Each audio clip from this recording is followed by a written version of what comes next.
It's been 154 days. 5 long months. And now, the wait is over. Finally. Racing is back at Keeneland, April 7th through 28th.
Welcome to Today at Keeneland, here from Keeneland Racecourse. Gabby Gaudet, Scott Hazelton with you. 3 days left for this spring meet. We say it every time we come, whether it's spring or fall, it flies by so quick. So 3 more days to enjoy the racing here this spring. Don't forget, we've got the April sale that'll take place on Sunday afternoon, starting at 4 o'clock Eastern time. Horses of Racing Age sales, some really quality horses selling there, which we've been doing our best to try to stay on top of them, and some winners that have won here at the spring meet that'll be selling on Sunday as well. So 3 days left, Sunday sale, Derby week, and then the focus has already begun on the September sale, the world's top sale when it comes to yearlings and thoroughbred bloodstock, period. It's a very, very busy time of year.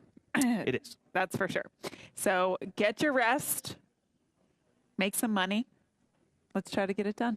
Last couple of days. We're going to get after it. We got 8 races today, 9 tomorrow, 10 on closing day, and we look forward to Warlike Goddess looking to pick up another graded stakes for win on Friday in the feature, which obviously we'll talk about more on Friday. But let's get you set up for the day. Special event of the day, how about a Super High 5 carryover, Toyota Super High 5 carryover for this afternoon. That'll be in the 8th and final, over $32,000. So make sure you take a swing at the Toyota Super High 5 today. Race number 8.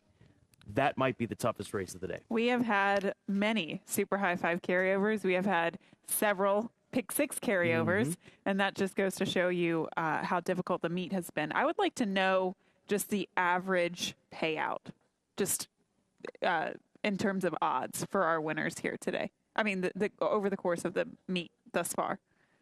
Because a lot of heavy favorites have lost. Yeah. And we've had some double-digit odd horses winning, kicking people out of the Pick 6. Pick 5s have paid well. It's been difficult. Why don't you do the math? We're done at noon. Got an hour. You can just go ahead and add it all up and divide it by however many races. No, thank you. Someone can do it, though. Let's go back to Sunday and recap the racing from Sunday. Honor Rafik was a winner, a Clocker Report horse, if memory serves correctly, from Today at Keeneland. There it is, the graphical backup of my statement. Saez Eddie Keneally getting the win in race number 3 early in the card. Yeah, Honor Rafik dropping in class, getting the win. And here's For the Flag for trainer Jimmy Toner. And Jorge Ruiz taking the field gate to wire. She was a filly that had a lot of speed, and she put that speed on display on Sunday. And she'll be in the running lines for some horses, I think maybe even today and Friday when I was handicapping. So keep paying attention to that specific filly and race. Limited liability, getting the win for Shig McGahee and Irad Ortiz Jr. as well. Tumbarumba and a tight finish in race number 8. Another one for Saez on the afternoon. Battling back on the inside. Gameness there with Saez. Saez, and I believe that's Irad there. They've been locked in some battles like that, and Saez finds himself not the first time that's pinned happened. up against the rail. First Mission comes to mind in the Stone Street Bluegrass, but the Tumbarumba was really nice. And then after 8, the Clocker picks going 2 for 2 from Today at Keeneland. After 8 for Delacour, Arnaud Delacour, Flavian Pratt in race number 9, a Keeneland sale grad as well. Jockey trainer standings coming into the final 3 days of racing. Tyler's 3 clear of Saez. That's been kind of almost a I don't want to say stalemate, but there hasn't been much movement in the jockey standings. And I guess you could say the same about the trainer standings as well, even though Wesley, he opened up a bit. That might have been a week or so ago, but Wesley got a lot of live runners here on closing week. And if memory serves correctly, I don't think Brad's running all that many. I don't believe so. He has a couple of horses, but Wesley Ward seems loaded the next couple of days. Even today, Scott, I'm not going to jinx him, but I think Wesley Ward is probably the favorite for the trainer title this year. It's a bold statement, Gabby. I'm just saying, you are really going out there on a limb. He has so many live horses today. I think he has live horses tomorrow. He has babies in the baby races. It's just going to be tough. And I think Brad's horses are probably going to be mid-priced. It's going to be closer, I think, for the jockey's race. You didn't sense the sarcasm in my statement. It's not a very long limb. It's more of a sprout of a limb that you just went out on there. Wesley Ward, the trainer standings. I'm not into sarcasm today. Oh, I like it straightforward. Come all on. Right, today. How about straightforward weather report? WKYT's got it for you for this Wednesday. Looks like another excellent day out at the track with some good temperatures and plenty of sunshine out there for you. As we expect a good run in the 60s for your daytime highs. Let's look at some of those numbers. You can see them here as we make our way through time. Around 1 o'clock, we're at 64, 66, and then we hang around 67, as you see there, for a few hours. So it ends up being a pretty nice. That's below average, but it's dry again. Things aren't going to stay that way for the rest of the spring meet. We do have some more rain chances that will roll into town tomorrow. Of course, I'll address that with our forecast on Thursday. Good luck out there. Appreciate that. Looks like closing day on Friday, we could have maybe about a half of an inch. At least that's the forecast for now. They've been spot on with the weather as far as the temperatures, and obviously it's Kentucky in the springtime, but we've been lucky with some of the forecasted rain not really developing in full force like was forecast at those times in those weeks. So I need a new weather app. Whatever I've been using has not been accurate because my weather app said it was going to rain today. I brought a rain jacket. I swear to you, I'm going to start screenshotting it because it's been very wrong. You got to update the app, something like that. Get a new phone. Full card picks. Keeneland Race Day app. Speaking of apps, download it right now. It's available on your smart device, your smartphone or tablet. Get after it, Gabby. Yeah, we agree in the opener and in the 7th race, and that's about it. And it doesn't look like we overlap that often throughout the card, maybe a couple of times. But again, another very challenging card this afternoon. Social media, give us a follow on the various outlets at Keeneland Racing. That's the handle on Twitter. It's at Keeneland for Facebook and Instagram. FanDuel TV. Give them a follow on Twitter and the FanDuel TV Plus app. It's available on your favorite connected device. Connected devices being Roku, Amazon Fire TV, and Apple TV. You'll have access to FanDuel TV. Catch the great coverage of Keeneland Racing each and every day. You'll get your international racing fix on FanDuel Racing. That's the sister channel to FanDuel TV, and then a ton of on-demand content and a lot of Kentucky Derby on-demand content as well, which will really start ramping up this coming weekend. Again, FanDuel TV Plus, Roku, Amazon Fire TV, Apple TV. Download it right now. Our featured race on the afternoon, it's race number 6 in this 8-race card. It's a craftily written allowance race. I don't know if you want to go through the conditions, but nonetheless, it opens the doors for many to run in here. We don't have the time. Bound for Nowhere is 2-5 on the morning line. This horse, he's 9 years old now. And the thing that astounded me, and I don't know why it astounded me, but nonetheless, this is only his 21st career start. Yeah. He has been handled so well by Wesley Ward. This is a horse that he owns, bred by the listers over at Ashview Farm. I know a horse that they've loved for many a years, and he's been around for many a years. But Wesley just knows what it takes to get this old guy ready to go. And we saw it last year. We'll roll back his most recent race from the 8th of October. This was 6 months ago in the Arctic. He was beaten by a solid horse there. He's in the Wesley Black and Gold, and he's going to end up beating just 2 1/4 lengths in the end. Silent Poet, the horse that he ends up beating, he's in that battle up against the rail, is an 11-time winner. So a horse comes from over the top and gets him. He's winning his race, which is up against the rail over there. So this is a different level of competition, clearly, and he likes it here at Keeneland. It's a home game for Bound for Nowhere. He's used to coming into these races off of long layoffs. That has been the hallmark to his career. So he's tough to get past for me. He's going to be an easy one to root for, the 9-year-old veteran. He's been over $1.2 million, too. He's had some trips over to Royal Ascot. So there is a lot to love about Bound for Nowhere today. What's crazy on his form, too, is that he won the Shakertown back in July of 2020 when we had the COVID summer meet. And then he comes back in the following spring. He had no races in between then and runs in the same race. Yeah. Sorry, he didn't win the first year. He came back and won the second year. In July, he was second. Yeah. Just he's just like, he brings you back in time. He's a throwback. Yeah, he is. He's very cool. He's a 9-year-old full intact horse by the Factor. A Keeneland Sale grad from 2015. What were you doing in 2015, Gabby Gaudet? Gosh, fresh out of college. Were you? 2015? I graduated in 13. A lot younger than, you weren't, you were a couple of years removed. So Bound for Nowhere, the highlight there. The 4, you got to consider Our Shot, the number 4 horse, who I know you'll touch on in a bit, and then Divine Leader on the inside. He comes back a second time this meet. He gets back on turf. Maybe it's not his best surface, but he's a nice horse. But this is a competition level for him that is clearly a step up for him. But Bound for Nowhere on top. But you go against the old boy. I do. But for what it's worth, Wesley Ward, outside, just even knowing that Bound for Nowhere can win off of long layoffs, that's just not a concern. But I thought this was a crazy stat. Wesley Ward, 180-plus day layoffs in turf sprints. He wins at 29%, and at Keeneland, it's 40%.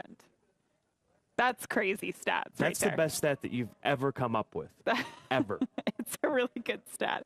But I'm going to take a shot with Our Shot, because why not? John Terranova sends this horse out. We'll take you back to his race 2 starts back at Gulfstream Park. He, to me, is an up-and-comer. He did lose this race. It was a 2 other than allowance sprint at Gulfstream, but he was coming off a layoff. He hadn't run since Preakness weekend at Pimlico, so pretty lengthy layoff. He lost to a horse by the name of Yes, I Am Free, who went gate to wire. I say this time and time again, it is so tough to make up ground on that turf course at Gulfstream Park. But Yes, I Am Free, that horse won the Grade 3 turf sprint. He was also second in the Silks run with a 90 Beyer speed figure. He's fast. That race also produced another winner sprinting on the turf who would go to run at Tampa and post 100 Beyer speed figure. So there were horses that would exit that race and improve significantly. I think Our Shot has the ability to improve, but the fact of the matter is, Bound for Nowhere has to deliver his B or C game. There's no way that this horse can beat Bound for Nowhere if he delivers it today, his best. Yeah, it's true, but Father Time is undefeated. True. So that's just another thing to keep in mind when looking at this One of your featured best event. quotes ever, Scott. Oh, yeah. It had nothing to do with me. I don't know who came up with that, but I am It's true. far less intelligent than to come up with something like that. Enough about that. You've got the 5 as your third choice. Yeah. Let's find out more about Purple Dream. Here's Tom Leach. All Lobo settles Purple Dream in the allowance feature. And tell me about that last race down at Turfway. What impressed you? Yeah, he had 3 races at Turfway Park. He won 2 and was second. The last one, he won a beautiful race over there. He likes the short. He likes the grass. He has been doing very well. But Keeneland, much tougher race. We have Wesley Ward horse, and but the horse is coming from over there in a good shape.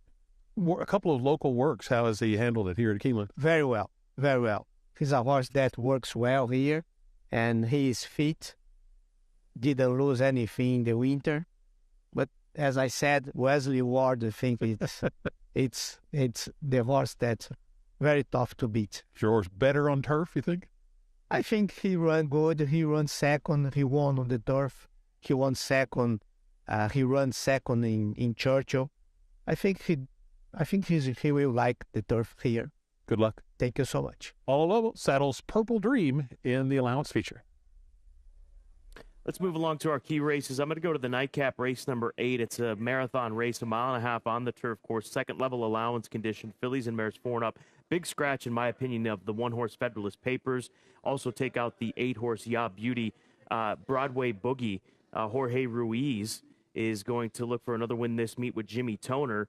This is a filly by Uncle Mo, who's the morning line favorite at odds of 9-5. I actually scratched into the number 5 horse as my top selection. I originally had Federalist Papers on top, but Light Stars for Waterville Lake Stable and Christophe Clement coming off the long layoff. There are a lot of horses coming off of layoffs, it seems, throughout the card here today, and even in this race. I mean, you've got a runner, Shad Nation, who comes off of a 7-month layoff, so one thing to keep in mind, but these horses are not going to come into this race short. I mean, why would they even bother going 1.5 miles in a second-level allowance race worth $120,000? So I've got her as the one on top now with that scratch of the 1. A German-bred mare. You see that those German bloodlines, they tend to excel the longer these races are. She's by See the Stars, an Arc de Triomphe winner, an incredible stallion. So stamina over stamina, and this was the last time that we saw this mare. She was 4 at the time. This will be her 5-year-old debut. She was second to Mia Martina on the 7th of October, so the beginning of the fall meet. She has been stashed away since then. She began her career running in some serious races over in France, including the Prix de Diane, that Group 1 event in France, and even other graded stakes races over in France. So I'll have her on top. Joel Rosario for Christophe Clement, the 7-horse Underneath, the Broadway Boogie for Jimmy Toner, and then the number 2-horse Miss Yearwood for Ian Wilkes. You've also got to respect Bravo Kitten for Saffie Joseph and Ken Ramsey. It's a spread race, in my opinion. It is, especially with the scratch. I think it makes it even more difficult. Yeah, now. I would say hit the all button. There might be a couple that you could leave off, but like Lady Arsenault, I'm not in love with her form, but it's Bill Mott and it's Irad Ortiz Jr. Yeah, so I'm you not really in love want with to her do form. that? Yeah. I mean, I'm just throwing it out. You can't use horses if you don't like them, in my opinion, because okay. there are some tough decisions to make in that late pick 4, which we will get to in a moment. I'm going to take us to the 4th race earlier in the card. It's a first level allowance race. Exact estimate's going to be the heavy favorite at 7-5 for trainer Chad Brown. This race will be run at a mile on the turf course. And again, I think exact estimate, I'm not strongly against this horse. He was certainly very impressive last time out. He was a horse that couldn't get it done first time out at Keeneland. B-Doc was the winner. And I don't know if you remember that race, but he just drew away from the field. He won by like 11. Was I here? I think so. You should have been here. Whatever. Then he comes back and he goes against Artorias in his second race at Belmont. So they gave him some time after that, regrouped, tried him on the turf. Very impressive last time out. Again, not strongly opposed to the favorite, but I thought the 2 Gamer was very interesting in here for trainer Brendan Walsh. We'll take you to his last race. This was at Turfway Park when he broke his maiden, and it took him a while to finally get to this victory. He finished second in his first 2 races. One was at a sprint distance and one was at a mile.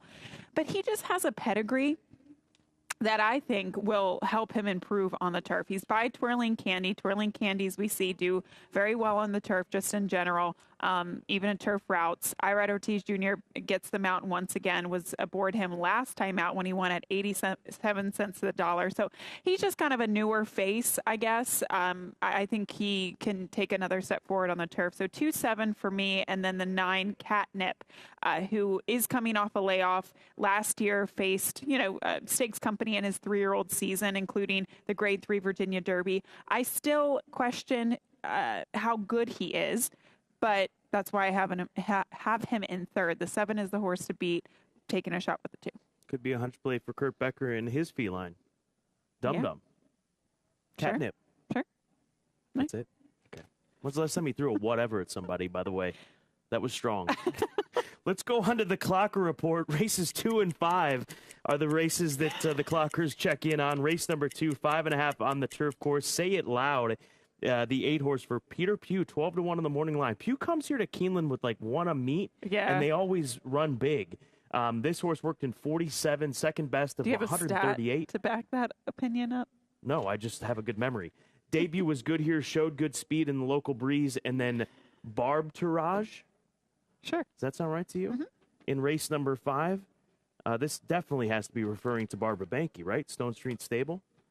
Her entourage, the Barb Tourage. A big money purchase showing a lot of speed in morning trials, and Wesley Board, Johnny B do good work together. Yes, they do. I don't need a stat to back that one up. They do. That's the Clocker Report. Race 2, the 8. Race 5, the 2. Multi-race exotic tickets. I'll take us to the Turf Pick 3 on this 8-race card, starting with race number 4. So about midway through the card, mile on the turf course.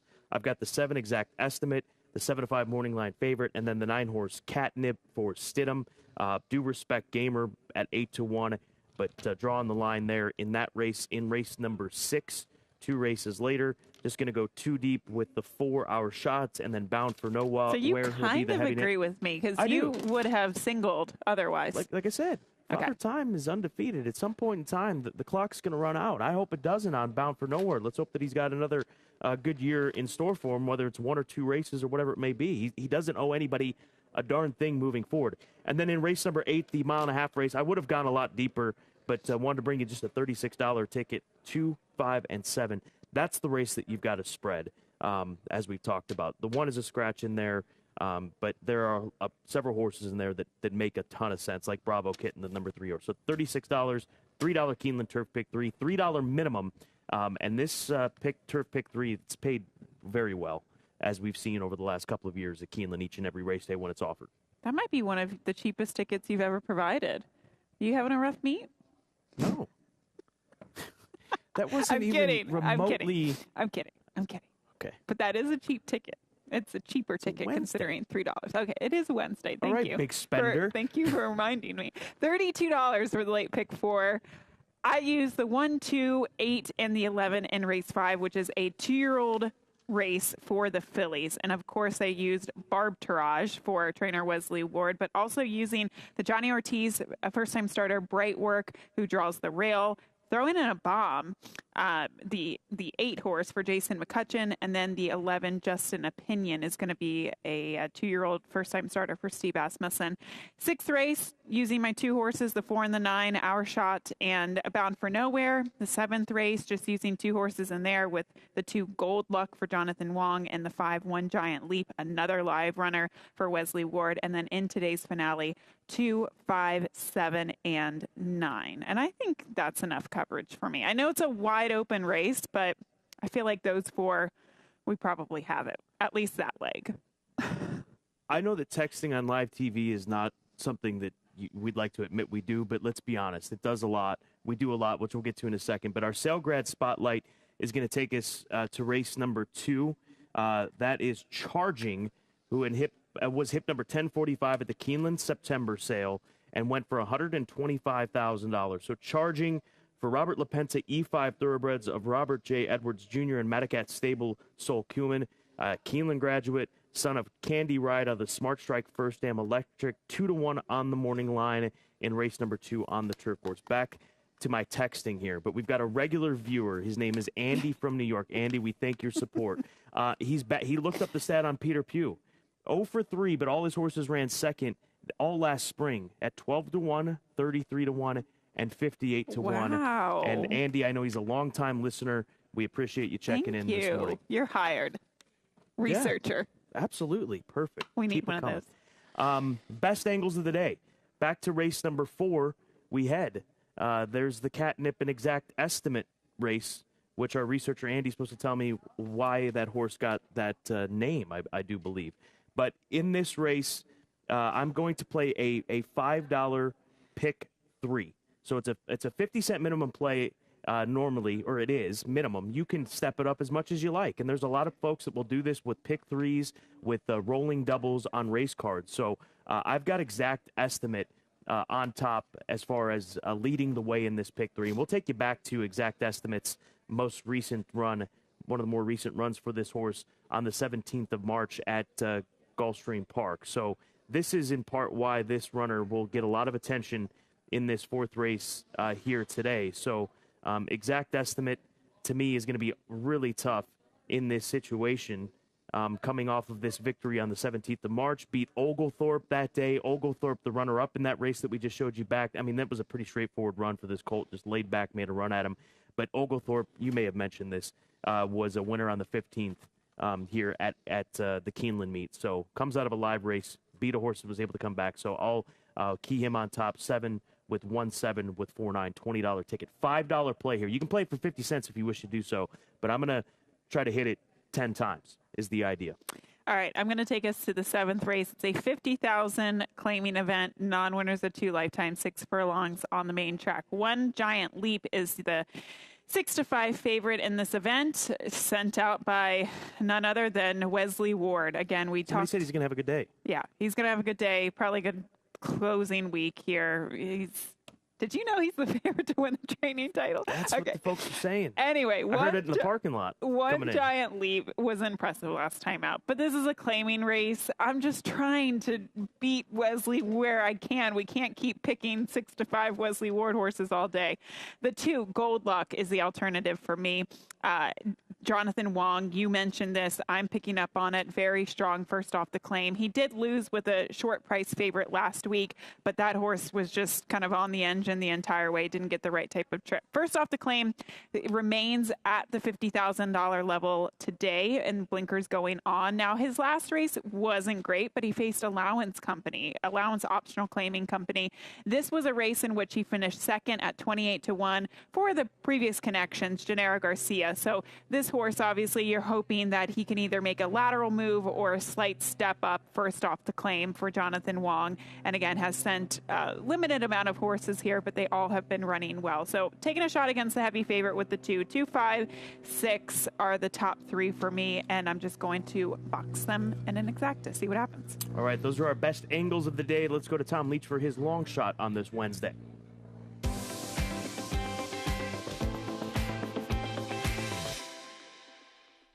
Long shot play on the Wednesday card comes in the 4th race. It's number 4, Jewelstone. Jewelstone did not run well on synthetic at Turfway. Just ignore those races. This horse has never performed well on the synthetic. He has run well on the turf, which he gets today. So if you go back to Saratoga last summer, that 84 Beyer figure would stack up pretty well in this group. And it's Mike Maker at a nice price. So that's the long shot play. Jewelstone in race 4.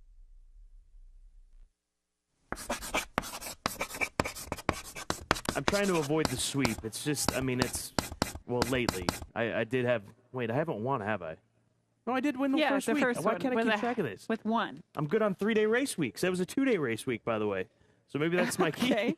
So if you win this I'm a week, 5-furlong sprinter, 5.5. What's the tiebreaker if you win this week? Well, we'll cross that bridge when we get to it. I don't know. Okay, Wednesday challenge? Yeah, it's fair. Last Wednesday challenge of the meets, with it being the final Wednesday. Just to have the details correctly, you can enter that Wednesday challenge every race day Wednesday, but it'll be back in the fall. But it's a $10 entry fee. Wagering Central is where you can enter, located in the first floor of the grandstand. It's a $2 win place mythical wager in the last 6 races of the day. So it'll start with race number 3 here today. Final 6 races of the day. So get involved in the Wednesday challenge. That is offered at the Handicapping Central or Wagering Central, presented by Malone's. It's also Happy National Pretzel Day. And you know what? We have some phenomenal soft pretzels. We do. First floor. You dove into one. I might dive into one today to celebrate. Do I spy a shiny new laptop there with no case? You do. She's playing with fire once again, folks. She's Gabby. I'm Scott. Enjoy this closing week at Keeneland, starting this afternoon with 8 races. Good luck.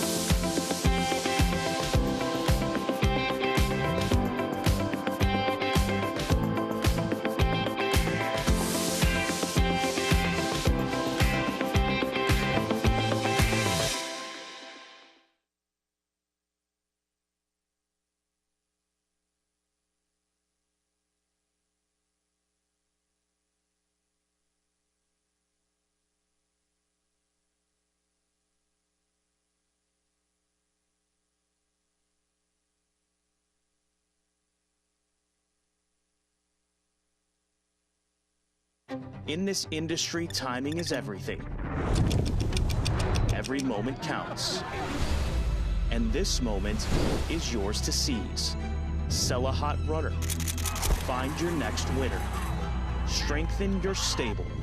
Sunday, April 30th at Keeneland, following the spring race meet. The April Selected Horses of Racing Age sale, a sales event to kick off Kentucky Derby week at the World's Marketplace.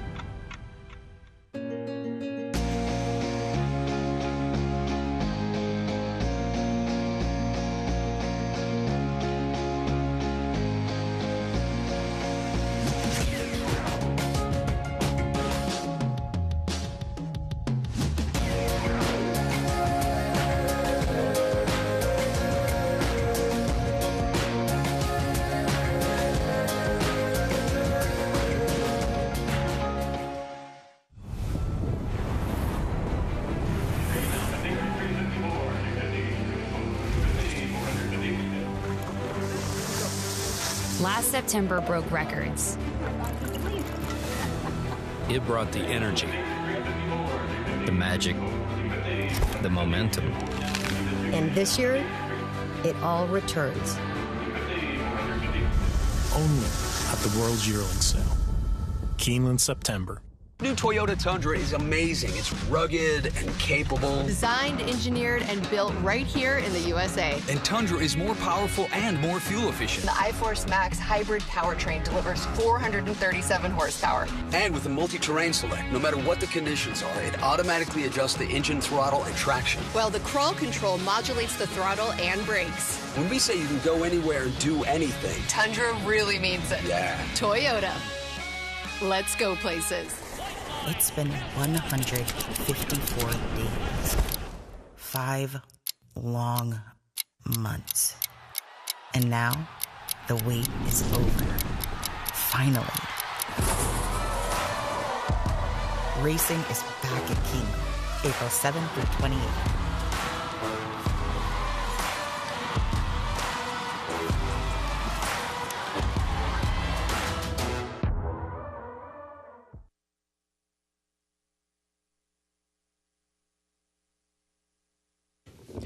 Keeneland welcomes Lexington Christian Academy's elementary chorus to the paddock. LCA's elementary chorus is comprised of 46 4th and 5th grade students and is directed by Mrs. Ariane Johnson. They are an award-winning group who has had the privilege of performing for the Salvation Army, University of Kentucky women's basketball team, University of Kentucky baseball team, and at the Music in the Parks Festival in Ohio. Today, the elementary chorus will first present our state song, My Old Kentucky Home.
At this time, we ask that you would rise as you are able for our national anthem.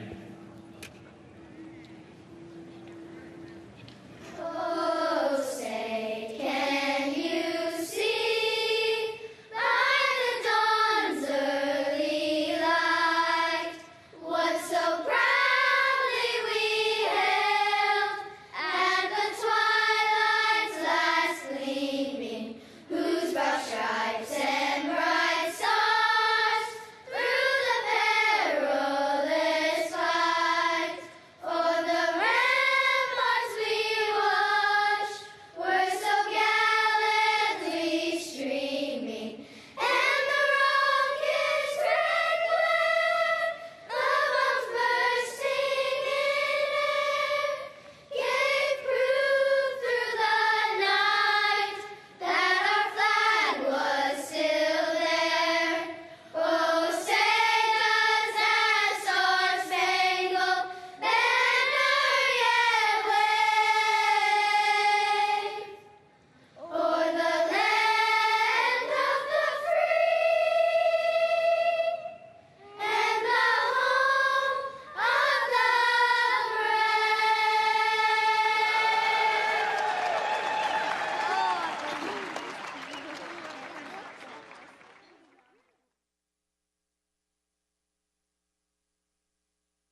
Keeneland is proud to recognize Ann Compton with security as the Employee of the Day. Congratulations, Ann.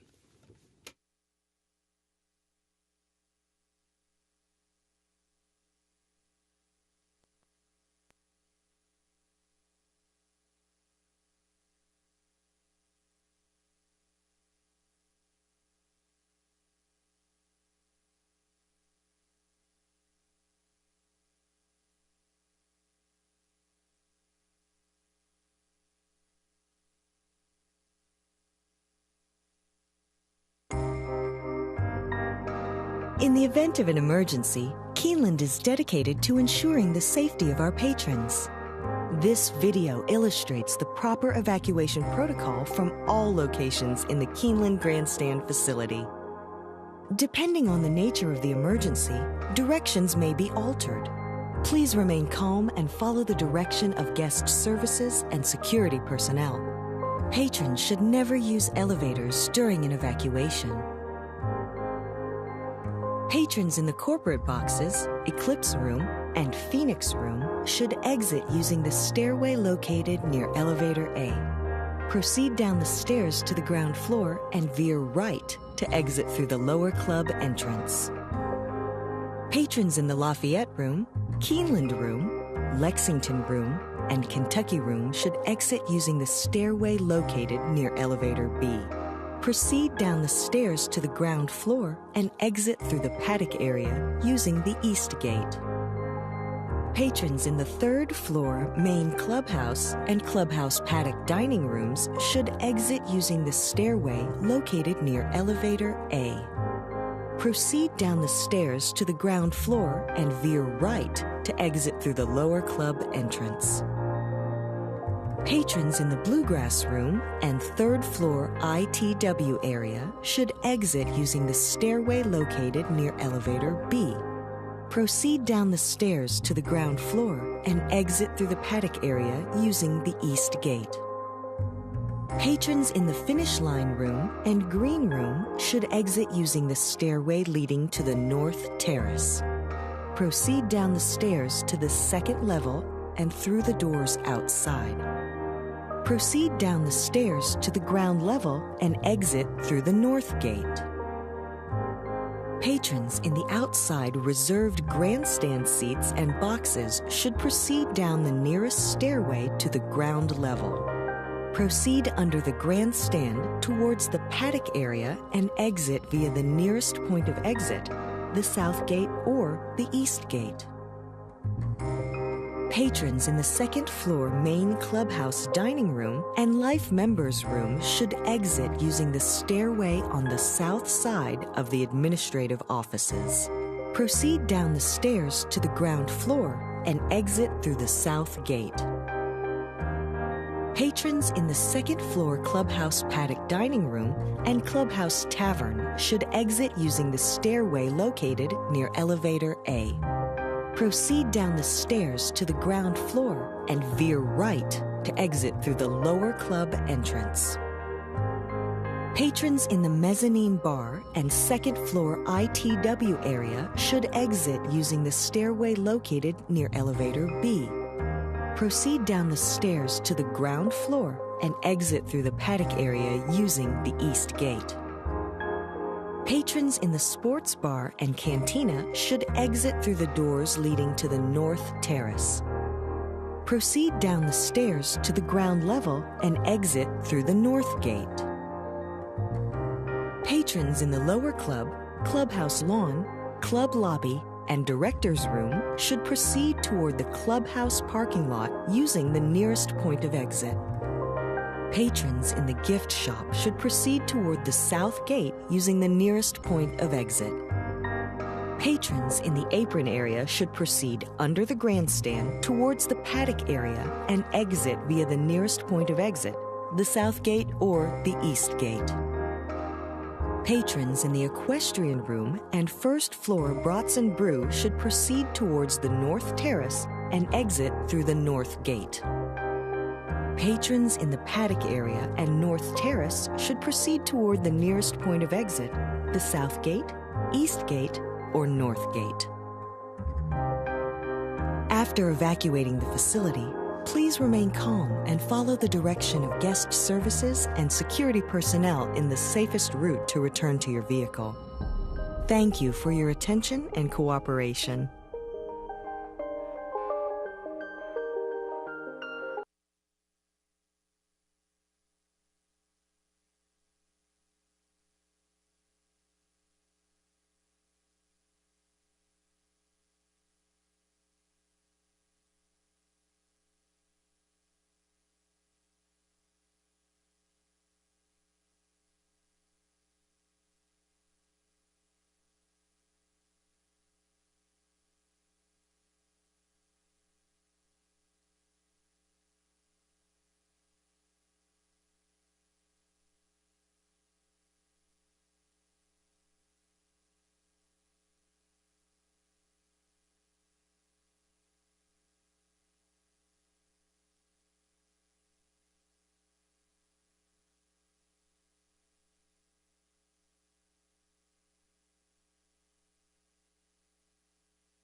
Good afternoon. Welcome to Keeneland Racecourse, where the main track is fast. The turf is listed firm. The temporary rail at 20 feet today on the turf course.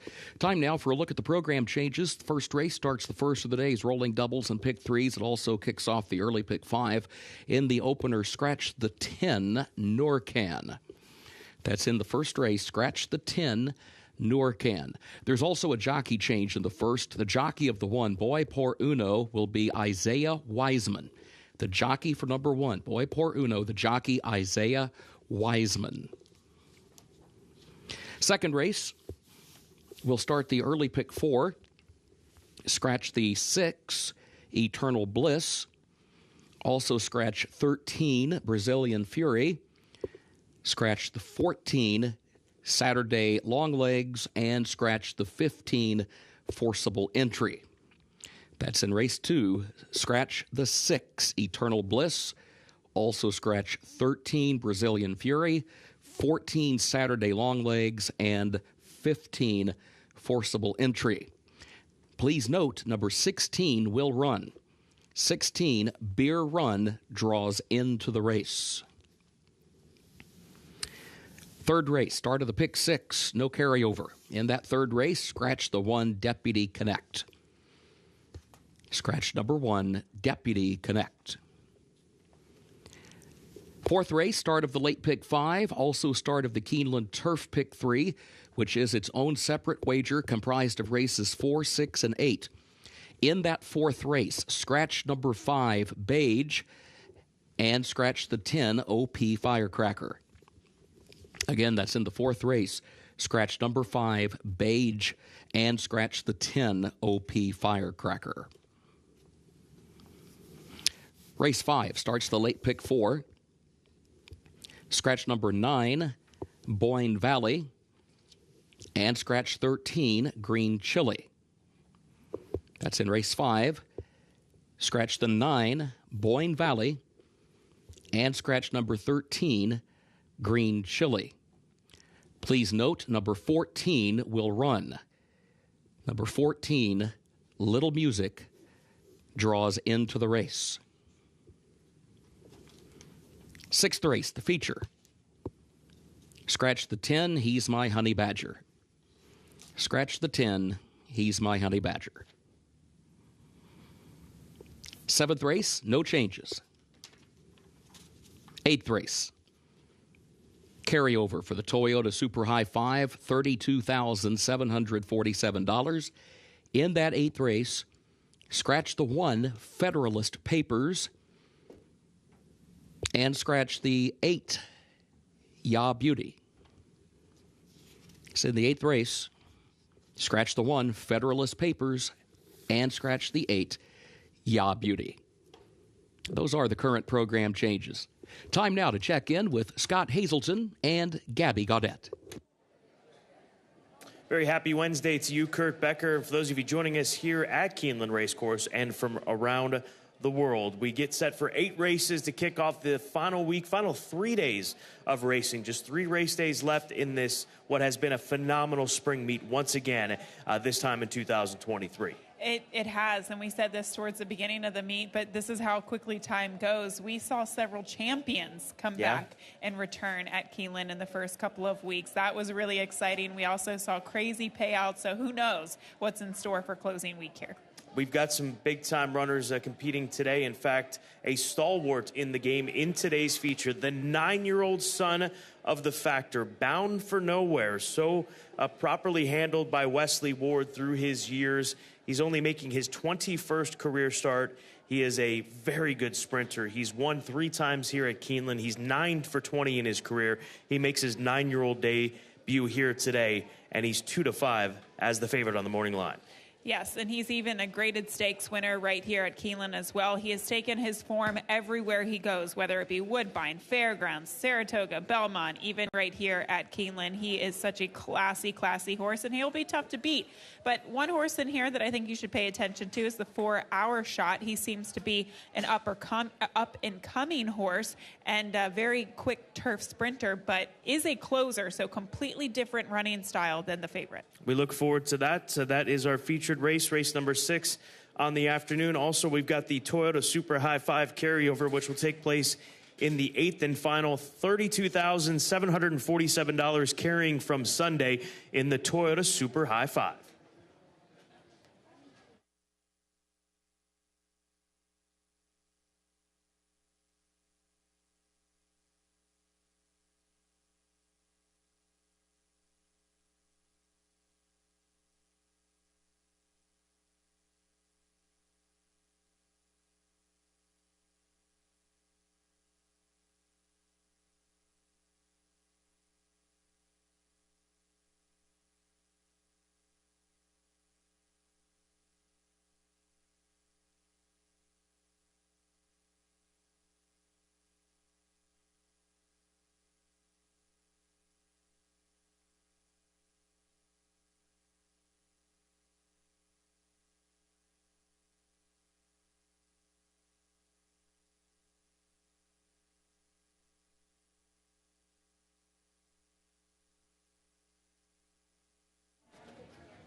We start this Wednesday afternoon with the first of two two-year-old races here today. We've had several two-year-old freshman races this meet at Keeneland Racecourse, but we'll have two on this 8-race card. And Wesley Ward has won just about every one of them, sans one, which was taken by John Hancock. He's got two live ones today in both of these races, starting with Blue Eyed Soul for the Coolmore Connections. This is a daughter of No Nay Never, who will make the debut here today. Some sharp 3-furlong workouts, especially out of the gate here at Keeneland to get ready. And Wesley Ward, as we've talked about, he likes to spread the wealth with the riders. He goes to Walter Rodriguez, who he's ridden a lot this meet and over the last couple of months. But if memory serves correctly, this will be the first time that Walter Rodriguez, the 5-pound apprentice, rides in one of these two-year-old races for Wesley. Yeah, you can see her coat glistening in the sun. She looks well turned out here for trainer Wesley Ward. If you're looking at the pedigree, well, No Nay Never. We've seen his progeny be precocious, dirt, turf, wherever they find themselves, but especially at the sprint distance. And he's out of a mare. She is out of a mare who won first time out, who was also trained by Wesley Ward. Now, she only has one sibling to race, and that sibling never broke her maiden, but she just seems like she's got a fast and precocious pedigree top and bottom, and that's why she finds herself in this baby race in the springtime with Wesley. Core Connect, the 3, Luis Mendez, he's had some two-year-old runners this meet. They've been live on the tote board. They've really failed to live up to what the expectations have been with the handicappers. And once again, he finds himself in a situation with this colt. So, and keep in mind, with Blue Eyed Soul, the favorite, it's a filly facing boys today. So she gets that extra 3 pounds in weight break in doing so. So do keep that in mind. But Core Kinetic, Keeneland graduate from the September sale just last year. Also some good workouts coming in. And the mare Connected Fitness has produced some two-year-old winners. And it seems like she's live, or he is live on the board right now. It looks like a big horse, though. Big two-year-old in the paddock. A March foal, a son of Nyquist, out of that Congrats mare. But a lot of the time, Scott, you do have to pay attention to the board, and considering he's third choice on the board right now, I think is encouraging for him. Let's go to the 5-horse saddle up for Doug Scarborough, a homebred in Texas for Steve Asmussen. We saw this horse take play about week 2 of Keeneland here. Has already run, so second start. You'll see this with these two-year-old runners on closing week, some of them coming back on a fairly quick turnaround for what it's worth, 13 days removed from his debut. Just kind of ran an even race in that debut race, and Steve Asmussen actually has worked him since then. That's something that we've not seen with a lot of these two-year-olds that are coming back for a second time this meet. Yeah, that is kind of crazy, Scott. But in his first race, he did appear to be a little green. I mean, that's what you get sometimes with those baby races. He was on the wrong lead, but he just needs to break a little bit sharper, and maybe he has the opportunity to do that this afternoon, given the fact that he's done this before. That gives him a little bit of an advantage over some of these other horses who this is the first rodeo. They have never done this before in the afternoon, and, you know, as talented as they may be, sometimes it can be an overwhelming experience for them. And then finally, your third choice, the 7-horse, 18-1 on Imperial Thunder, Ben Colebrook. Ben's got a 2-year-old later today. I think that might be a little bit more live than this one for what it's worth, but Gerardo Corrales takes the call. Gerardo Corrales' meet, he's not had a lot of opportunities, and I feel like I say this every meet at Keeneland, but he makes the most of them. He's 50% in the money Gerardo Corrales, the jockey, during the spring meet. Yeah, he's been riding well with the opportunities that he has had, and Ben Colebrook and the Connections picked this horse up at the Keeneland January sale of last year for a modest $4,000, the son of Midnight Storm. Again, he's high on the board at 17-1, but this is a type of race, Scott, that beyond the Wesley Ward first-time starter, maybe you want to throw in some prices underneath, because the 5, Saddle Up, is your second choice at 4-1. He ran 5th first time out. Maybe this is a race that's ripe for an upset in terms of the exacta or trifecta. First daily double of the day begins here. First pick 3. Do keep in mind doubles and pick 3s roll throughout the day. And also this one, the first of 2 pick 5 opportunities. The early pick 5 starts with race number 1, a 50-cent minimum wager. Now even money on Blue Eyed Soul as these youngsters wait for the rider's up call.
The horses are entering the track for Keeneland's first race, the Manchester maiden special weight 2-year-olds over the Headley course, 4.5 furlongs over the fast main track. Scratch the 10, Noorcan. Again, scratch the 10, Noorcan. Jockey for the 1, Boy Por Uno, will be Isaiah Wiseman. Jockey for number 1, Boy Por Uno, is Isaiah Wiseman. Double, pick 3, and also start of the early pick 5. Post time, 7 minutes. Main track is fast. The turf is firm.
Watching these 2-year-olds warm up on the front side, we're looking at the full horse who's taking some action in the wind pulls. That's Commissioner Dan, the Commissioner colt, owned in part by Bobby Grayson Jr. Pavel Matejka is the conditioner of this Commissioner colt. A Keeneland September graduate. Machado in the saddle. 7-1 on the tote board. Looks nice out there. I think you got to respect the action that he's taking to be a single-digit priced horse, one of just 4 that is in that scenario as it stands right now. There was a bit of a delay in some of these horses coming out through the tunnel for the post parade. There was a hang-up with the 7, which kept the 8 and 9 back through the tunnel. They had to wait on that 7 to get sorted out, and it was maybe just shy of a minute in doing so. And I think that may have worked the 8 horse up just a touch. Gewürztraminer is the 8 horse, the collected colt, another Keeneland graduate, just a $2,500 purchase with John Ennis sending this one forward. A good barn with young horses. Grace McEntee is in the saddle, 28-1, but continues to be on his toes. The chestnut son of collected. Again, $2,500 Keeneland sale grad running for a $80,000 purse today.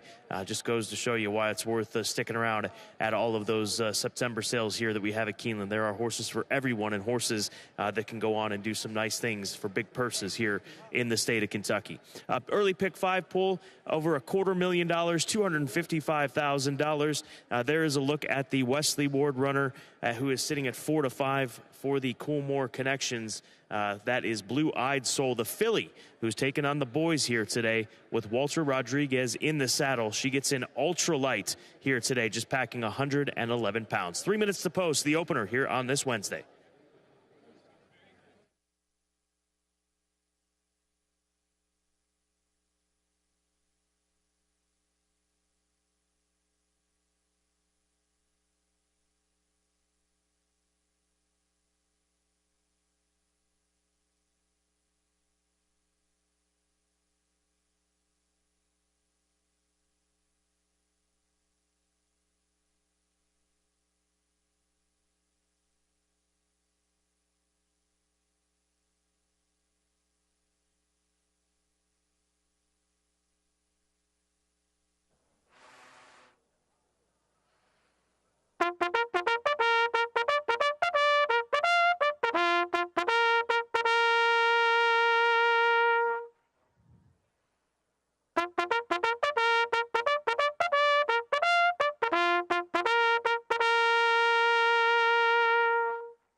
The horses have reached the starting gate for Keeneland's first race, the Manchester, start of the early pick 5.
They are at the post. And they're off. Blue-Eyed Soul comes right out for the lead. Commissioner Dan comes away in the second position. Gewürztraminer outrunning in third. Dunphy is in fourth. Saddle up fifth toward the inside. Imperial Thunder is sixth up on the outside. Express Cruiser will go seventh around the far turn. Core Kinetic is back in the eighth position. Boy Por Uno last of the nine. Blue-Eyed Soul the leader. Blue-Eyed Soul leads it by a length and a half. Commissioner Dan to the outside is second by 2 lengths. And then Dunphy moves up the rail to challenge for third. Gewürztraminer is fourth toward the outside. Blue-Eyed Soul is the leader, and Blue-Eyed Soul leads it by a length. Commissioner Dan tries to draw alongside. Dunphy back toward the inside. Gewürztraminer on the outside. Here's Commissioner Dan trying to get alongside of Blue-Eyed Soul. Now, Blue-Eyed Soul is fighting back. Commissioner Dan is right there. Pokes ahead in front, just past the 16th pole. Commissioner Dan. Luan Machado aboard. Commissioner Dan to win it a length and a half on the line. Blue-Eyed Soul was across the line in second, close for third. Gewürztraminer or Core Kinetic for that third spot.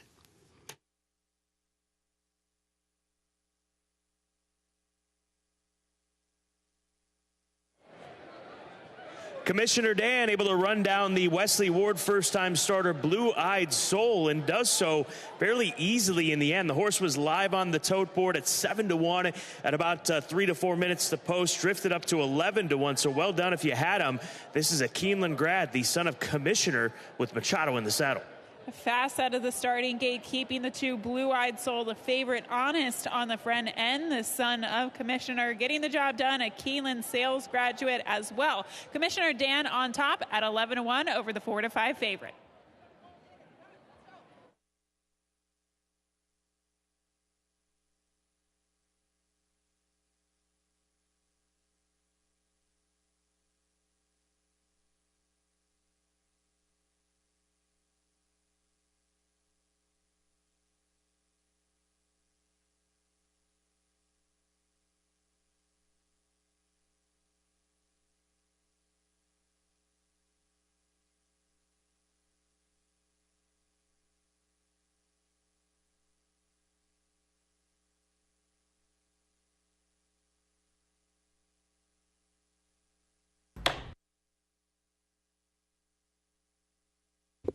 The unofficial results of Keeneland's first race. Number 4, Commissioner Dan, finished first. The 2, Blue-Eyed Soul, was second. 8, Gewürztraminer third. 3, Core Kinetic fourth. 4-2-8-3, unofficial.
Results of the first race official.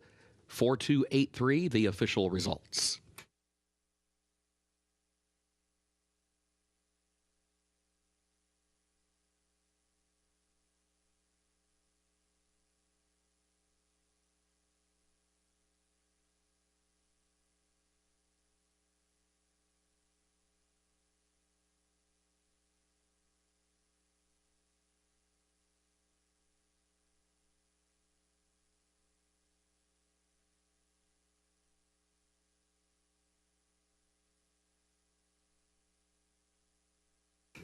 Official winner of Keeneland's first race in the winner's circle for the Manchester number 4 Commissioner Dan, owned by Bob Grayson Jr., Oreste Risi, and owned also by trainer Pavel Mateshka.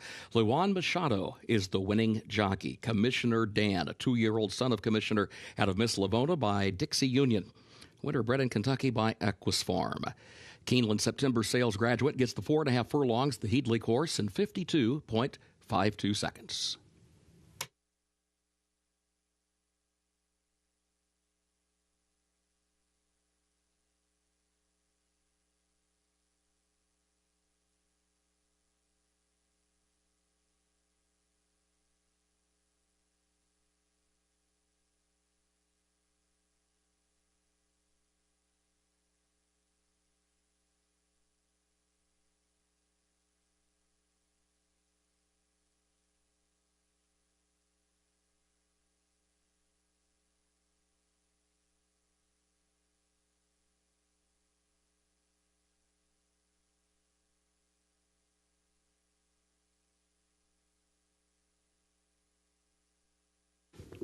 In the winner's circle, the Manchester Trophy presentation to the connections of Commissioner Dan.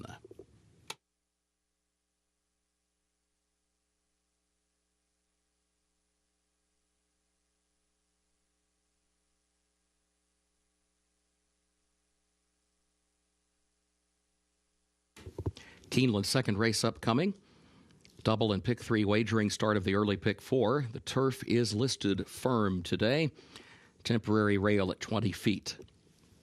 In race 2, scratch the 6, Eternal Bliss.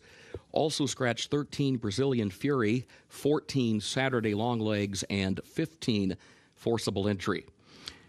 Again, scratch the 6, Eternal Bliss. Also scratch 13, Brazilian Fury, 14, Saturday Longlegs, and 15, Forcible Entry. Please note number 16 draws into the race. 16, Beer Run, draws into the race. Third race, scratch the 1, Deputy Connect. Third race, scratch the 1, Deputy Connect. Fourth race, scratch the 5, Beige, and scratch the 10, OP Firecracker. Fourth race, scratch the 5, Beige, and scratch the 10, OP Firecracker. And in race 5, scratch the 9, Boyne Valley, and scratch 13, Green Chili. That's in race 5, scratch number 9, Boyne Valley, and scratch 13, Green Chili. A reminder, number 14, Little Music, draws into the race. 14, Little Music, draws into the race. Fast track, firm turf.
Race number 2, 19 minutes to post, started the early pick 4 here at Keeneland. I think a lot of folks regrouping after the Wesley Ward runner was defeated with that early pick 5, but a good run from the number 4 horse to take the opener. This second race on this 8-race card, maiden special weight, 5.5 furlongs on the turf course. Got a lot of turf racing this afternoon. Half the card will be conducted on the turf course, which we love. Firm going here today. The turf looks brilliant for this closing weekend at Keeneland Racecourse. Let's start with the number 8 horse.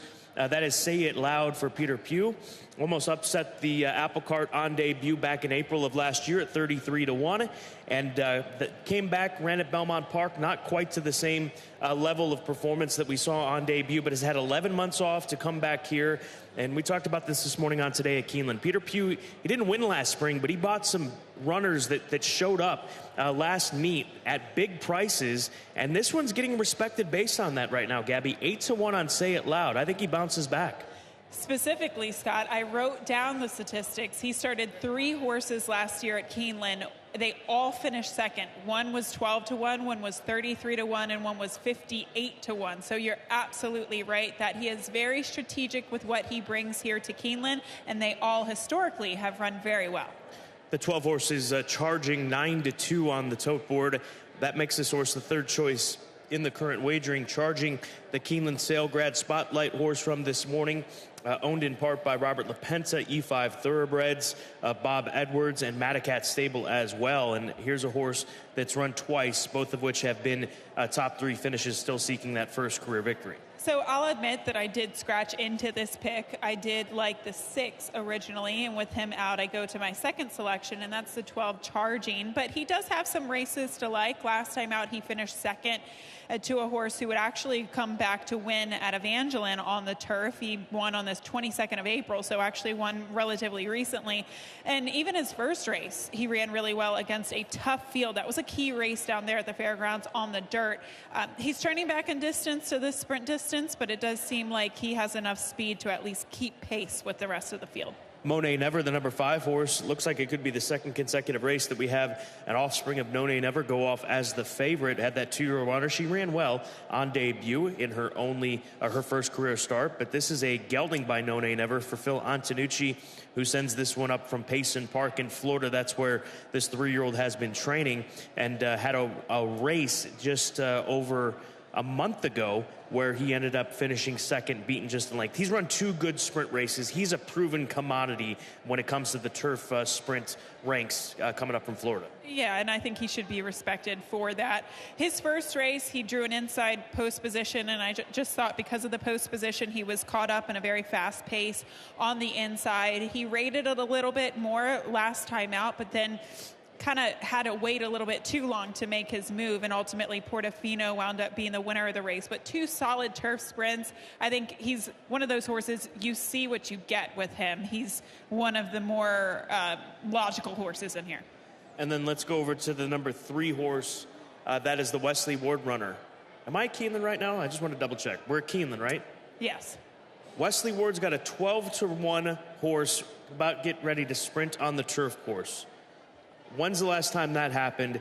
Alibi Ike is currently in that position. I feel like Wesley did win on the turf. I might have not been a sprint, but with a higher priced horse. Maybe not double-digit odds so far this meet, but maybe definitely not a heavy favorite. I don't know. I use Alibi Ike in here. This horse is definitely going to have to improve significantly, but it's Wesley Ward in a turf sprint. It's a son of Munnings. He showed speed in his only turf sprint at Saratoga against much tougher company. I'm throwing him in the mix. 15 minutes to post. It's race number 2, started the early pick 4. First of 4 turf races today here at Keeneland. Good luck.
The horses are entering the track for Keeneland's second race, the Wild Aire, maiden special weight, 3-year-olds and up, 5.5 furlongs over the firm turf rail at 20 feet. Scratch the 6, Eternal Bliss. Also scratch 13, Brazilian Fury, 14, Saturday Longlegs, and 15, Forcible Entry. A reminder, number 16, Beer Run, draws into the race. Again, 16, Beer Run, draws into the race. Double pick 3, early pick 4, fast track, firm turf, 7 minutes to post.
Some front side observations of this group in race number 2. Ev Sherman, not a bad looking chestnut son of DeStoops. And one of the things, just looking at him and then referring back to his past performances, this is, and actually we have a loose horse. You can see the 10 is about to take off there behind the 2 and actually is coming the wrong way on the outside rail. So that's something that we're going to have to keep an eye on. Home Run Hank, loose on the outside rail coming around that first turn with several outriders over in that direction. So at the time of this horse getting loose, 28-1 on the number 10 horse, and about set to come past the grandstand. But nonetheless, the 2 horses are actually an Arkansas bred who's coming up here to run on turf. Now, obviously, Arkansas breds tend to stay in Arkansas at Oaklawn Park, but you don't have the option of running on the turf course there because there is no turf course. So an Arkansas bred that comes up here, folks like to focus on surface switches, and that's exactly what they get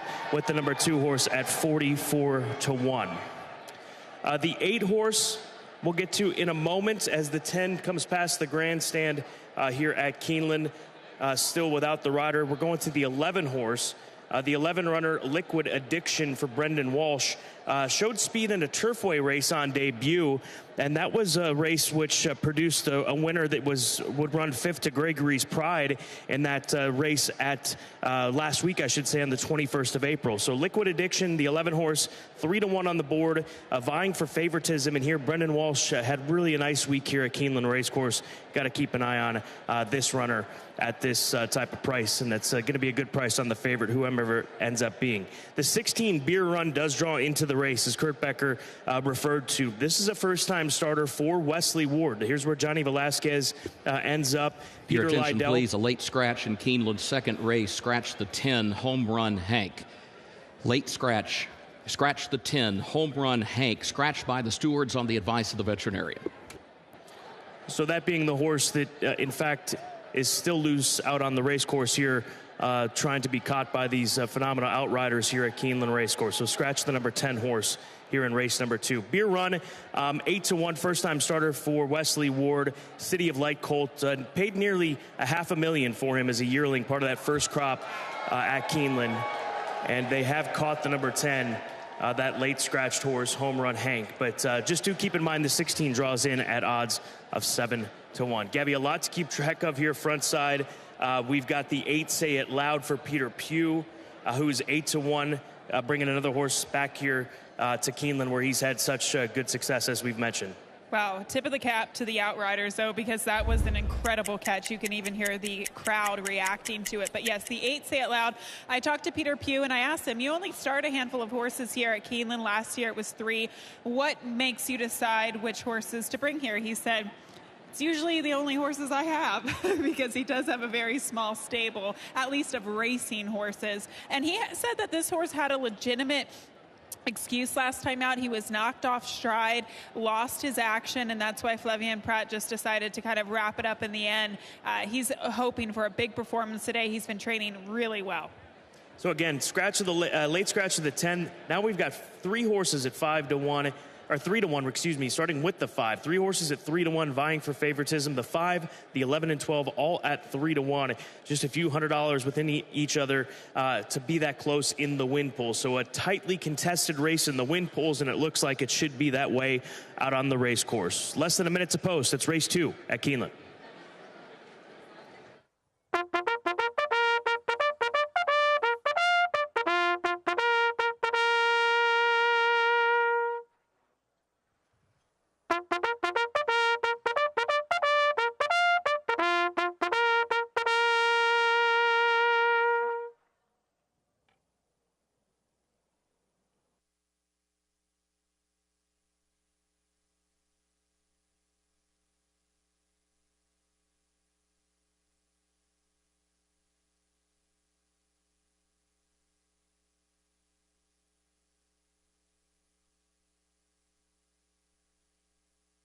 The horses have reached the starting gate for Keeneland's second race, the Wild Aire, start of the early pick 4.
They are at the post.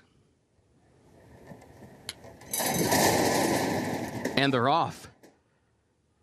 There goes Devil's Red. There's Charging from the outside. Liquid Addiction up close. Beer Run kicks in from the center of the course. Monet Never now moves through a crowd. Charging has the lead. Monet Never up to challenge for second. Beer Run has second on the outside of that one. Liquid Addiction is in the fourth position. Devil's Red is in fifth. Say It Loud is sixth. Awkward Move for Alibi Ike, who had a check. Drops down toward the rail, still moving along, but in the seventh position. And then Evie Sherman travels in eighth. Little Man Can is in ninth. One for My Brother is 10th. McGolden last of the 11. Opening quarter in 21.53 seconds. Charging against the rail leads it by a length. Now here's Monet Never between horses second. Beer Run is in third. Liquid Addiction has to go wide, center of the course in fourth. 3 lengths off the lead. They turn for home. Liquid Addiction and Beer Run far outside, Charging toward the inside. And still Monet Never in between horses. Say It Loud fifth down toward the rail. Charging opens up. 3.5, 4 lengths clear. Charging in deep stretch. The scramble is on for second. Well behind Charging. And Charging has this one wrapped up for Florent Giroux. Charging all alone at the finish. Multiple horse photo for second may have been Say It Loud toward the inside, 102.02.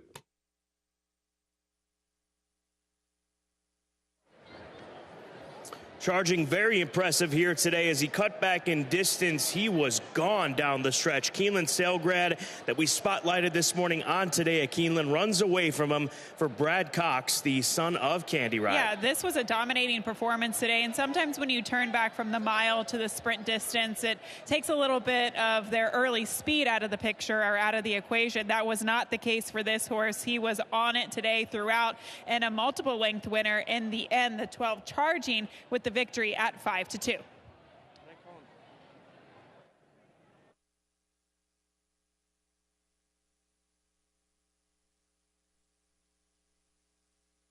Photo for play sold all tickets.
The unofficial results of Keeneland's second race: 12 Charging was first, 8 Say It Loud was second, 16 Beer Run third, the 11 Liquid Addiction fourth, 12 8 16 11 unofficial.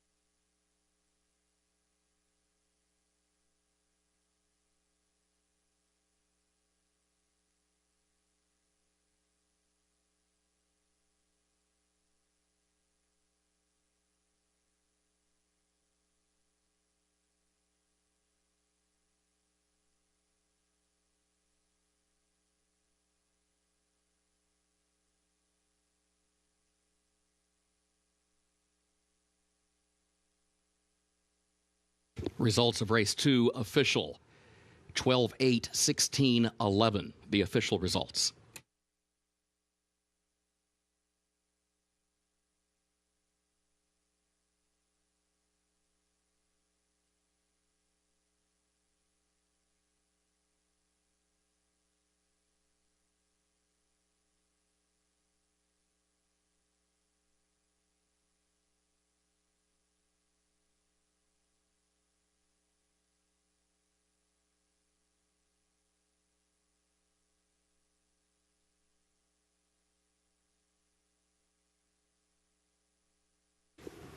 Into the winner's circle for race 2, the Wild Aire. The official winner, number 12, Charging. In the silks of owner Robert LaPinta, the horse co-owned by E5 Racing Thoroughbreds of Robert Edwards Jr., as well as Madaket Stables of Saul Kuhlman. Brad Cox, the trainer, and Florent Giroux is the winning jockey. Charging, a 3-year-old son of Candy Ride, out of Electric by Smart Strike, bred in Kentucky by Peter Blum Thoroughbreds, LLC. Keeneland September graduate gets the 5.5 furlongs over the firm turf. 1 minute 2.02 seconds.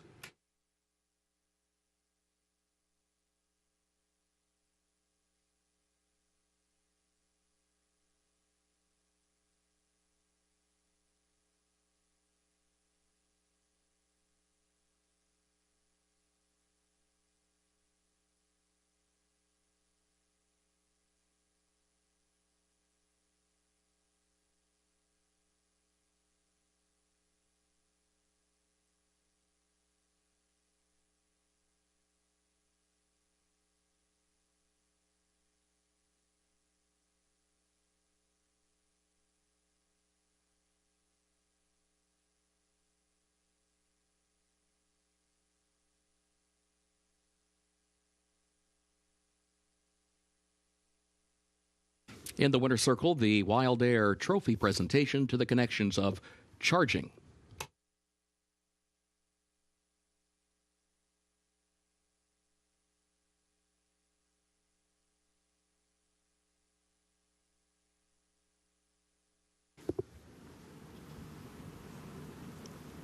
Keeneland's third race upcoming, double and pick 3 wagering start of the pick 6.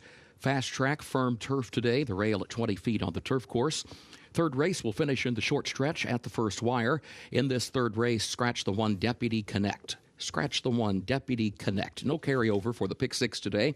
Looking ahead to the fourth race, a reminder in the fourth event, scratch the 5 Beige, scratch the 10 OP Firecracker. That's in the fourth race, scratch number 5 Beige and scratch the 10 OP Firecracker. Race 5, scratch the 9 Boyne Valley, scratch 13 Green Chili. That's race 5.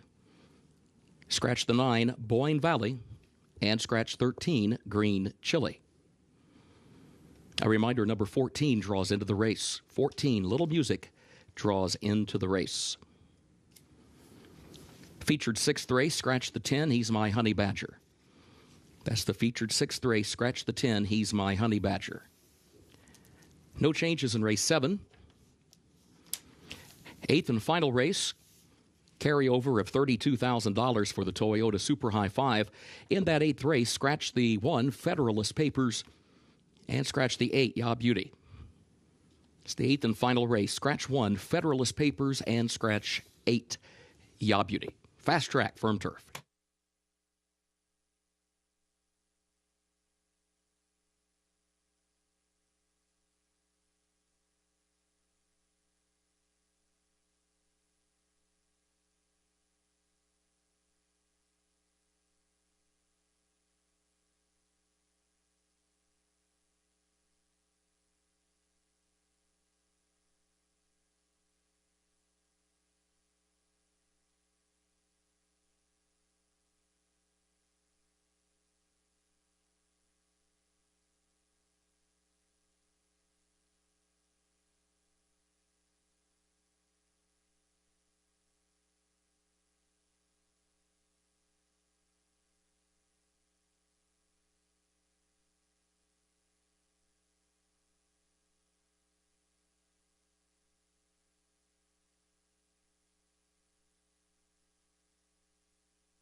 Race number 3, starter allowance condition, mile and a 16th the distance. First wire finish, short stretch here at Keeneland for the mile and a 16th. Scratch the number 1 horse down to a field of 6.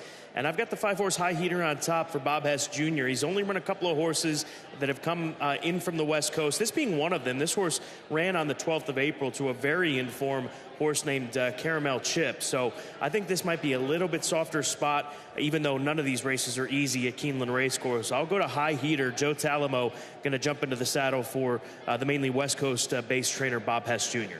It's funny to say that a starter 50 might be a little bit easier than a starter 10, but the way that Caramel Chip won that race, the form that Caramel Chip had going into his last race, I would have to agree with you, Scott, that Caramel Chip was running in the 90 Beyer speed figure range, and you just don't find horses that are doing that at this point in time of their career. So I like the quick turnaround. I don't think at a distance should be any bit of an issue for him. In fact, I like it better at I like him better at 2 turns and 7/8. Wolf County, he's no stranger to this level. He's been in the starter 50s in his last 2. Saratoga to Oaklawn. And when you've got those 2 racetracks next to each other, that means that there's going to be a large gap in between them, and that's the case. His last race was his first start off of a pretty lengthy layoff. He was second against Maiden Claiming Company at Churchill Downs. He actually came back to win against Maiden Special Weight Company. Now, they brought him off the layoff last time out. He caught a muddy track. He had never been on a muddy track before, so he's bred to handle it, but you really don't know at the end of the day if they will handle it. I just think there is a lot of upside with this horse. It's the right level, coming back to a fast track, stretching back out in distance. I think it should all come together for him, and a horse that should be forwardly placed. Irad Ortiz Jr., he'll be riding I'd Rather Be Blessed. It'll be the first time that Irad rides this son of Unified. Chris Hartman, the conditioner of this 3-year-old. It's been about a month and a half since we've seen him run. In fact, he ran about near the tail end of that fairgrounds meet, ran well enough to win by a neck, and his last 3 races were good between Oaklawn and fairgrounds. Yeah, they've been good. I do think this race might be a little bit tougher than what he faced last time out. He was the favorite in that event. Right now he is 2-1, so he'll probably be vying for favoritism between the 2 and the 3. He got a perfect trip last time out. He might be able to pull it off once again today, but it was a slow pace. I predict to be a little bit faster this afternoon. Madison Loves Duke is the full horse. Edgar Morales rides for Joel De La Cruz Mejia, and the trainer conditioning this one for Maggie Moss. This trainer jockey owner combination teamed up for a win. I believe it was last week, if memory serves correctly. But here's a gelding that, in my opinion, he has to step up to the level of the horses that we've talked about.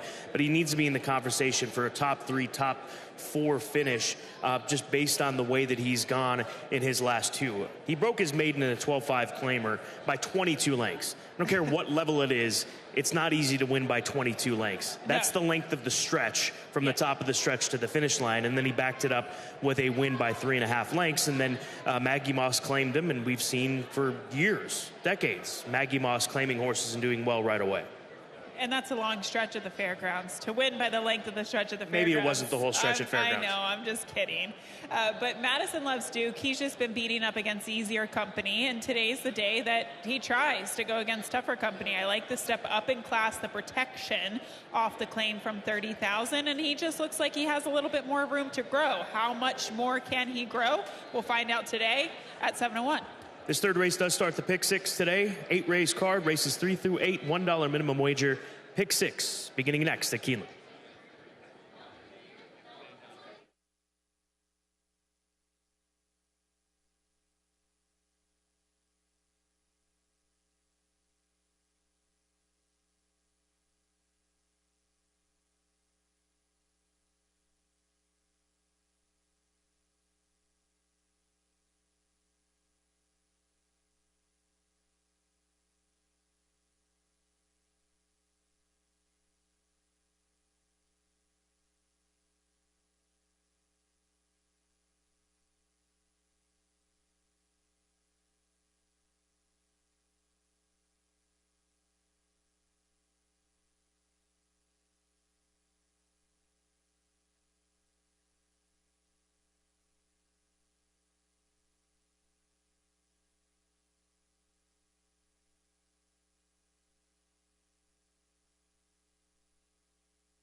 The horses are entering the track for Keeneland's third race. Starter allowance for 3-year-olds and up at 1 mile and a 16th over the fast main track. Race will finish in the short stretch, the first wire.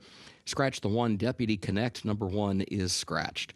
Double and pick 3 wagering. Also started the pick 6, no carryover today for the pick 6. Main track is fast, turf is firm, rail at 20 feet on the turf course. Race 3, just 7 minutes from post.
Couple of these runners on their toes here in the post parade as they get ready to set off for their warm-ups for race number 3, one of which is the horse that now will find himself on the rail. I'd Rather Be Blessed. He looks keyed up, ready to go, and that's, I think, a positive thing for a horse that has the inside draw and that forward position that he normally maintains and the first wire finish. I think it's a good thing that he is acting the way that he is. He's been successful from the rail draw before, including his last race in which he stalked a slow pace and then went on to win by just a neck. I do think he gets a target today with the 4 Madison Loves Duke. He seems to be pretty quick, so maybe he can get the same type of trip today. But he does look sharp today, Scott. 6 was on his toes as well. Mia Comet from Matt Shire comes into this race off of a 2-month layoff. Didn't break in his last one back in February at Oaklawn. Tyler Gaffalione jumps into the saddle. Gaffalione rode this horse at Churchill last fall for what that's worth, but he's showing good energy. Is Mia Comet, the number 6 horse, and he's getting good action on the board. He's 3-1. I really like how this horse, he was, I think, one of the better turned out in the post parade. He just looks like a prize fighter, just really healthy coat, very confident on the track as well. I didn't necessarily pick him in my top 3 when I originally handicapped this race, but after looking at him on the track, Scott, I do think that you should seriously consider him. It's the third race, less than 4 minutes to the post, and starts today's pick 6.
horses have reached the starting gate for Keeneland's third race, start of the Pick Six.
First wire, they are at the post. And they're off. There goes Maya Comet for the lead, and Wolf County is there to the inside. Wolf County, Maya Comet go 1-2 as they head down into the first turn. Madison Loves Duke is away running in the third position. I'd Rather Be Blessed is fourth down toward the inside. High Heater will go in fifth. Lemonade at the latch is last of the six as they swing around the first turn. And it is Wolf County against the rail who shows the way by just one length, heading onto the back stretch. Maya Comet goes second by a length. Madison Loves Duke is third up on the outside. The opening quarter, 23.76 seconds. And now Maya Comet takes over. An awkward move there for Wolf County, heading off the first turn up the back stretch. And now Wolf County drops out to the back and is dropping out of the race. Up front, it is Maya Comet who shows the way. Midpoint of the back stretch, on top by 3/4 of a length. And Madison Loves Duke is second, opening half mile, 47.71 seconds.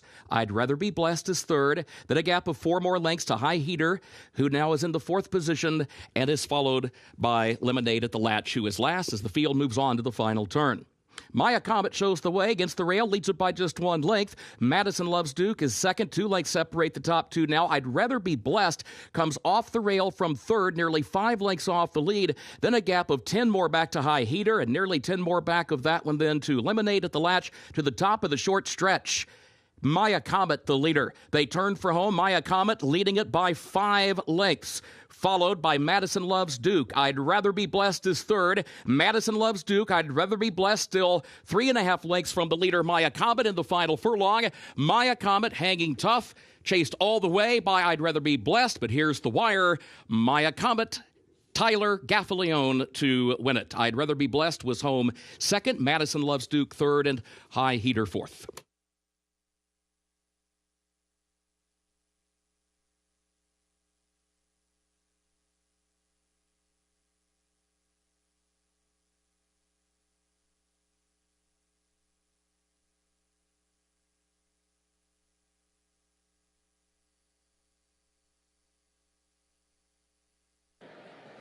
Six, 2, 4, 5 across the wire as Maya Comet. She took it to him around before they entered that far turn and opened up a lead that could not be cut into, and she's going to win this one pretty comfortably in the end. Matt Shire and Tyler Gaffalione, the meet's leading rider, teaming up at odds of 5-2.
The unofficial results of Keeneland's third race: number 6, Maya Comet, was first. 2, I'd Rather Be Blessed, was second. 4, Madison Loves Duke, was third. 5, High Heater, was fourth. 6, 2, 4, 5, unofficial.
In the winner's circle for Keeneland's third race, the unofficial winner, number 6, Maya Comet, owned by Corey Molis Racing LLC of Corey Molis, owned also by Jeremy Sussman, Matt Shire, the trainer, and Tyler Gaffalione, the jockey.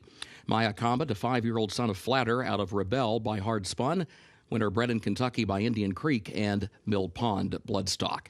Mile and a 16th over the fast main track today, 1 minute 45.83 seconds.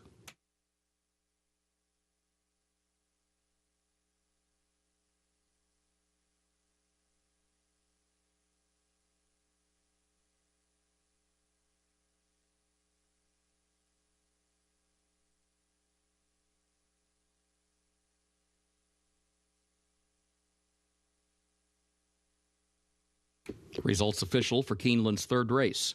6-2-4-5, the official results.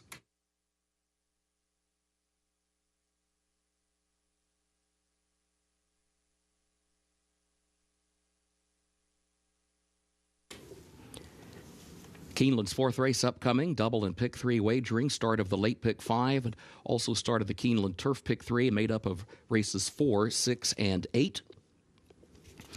Turf is listed firm rail at 20 feet today. A reminder in the fourth race, scratch the 5 Beige and scratch the 10 OP Firecracker.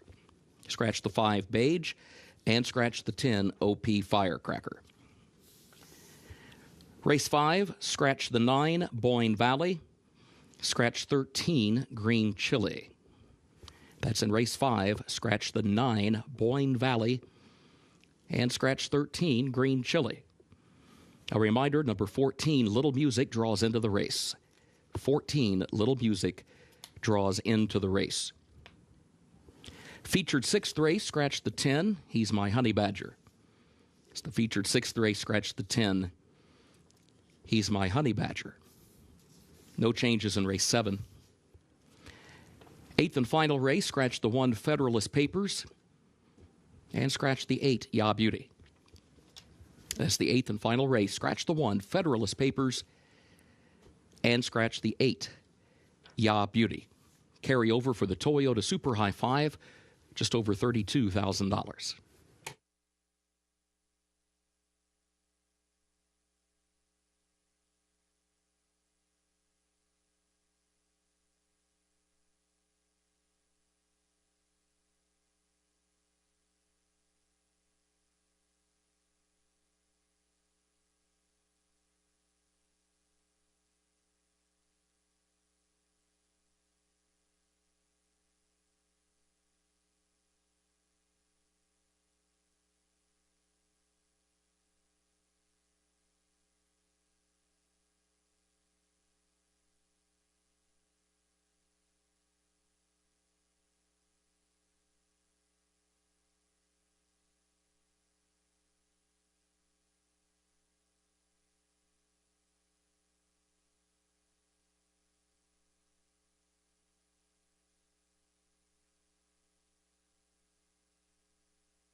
fourth race on the card. This one will begin the late pick 5. It also starts the $3 Keeneland Turf Pick 3, races 4, 6, and 8. So the even numbered races will make up that Keeneland Turf Pick 3 $3 minimum wager.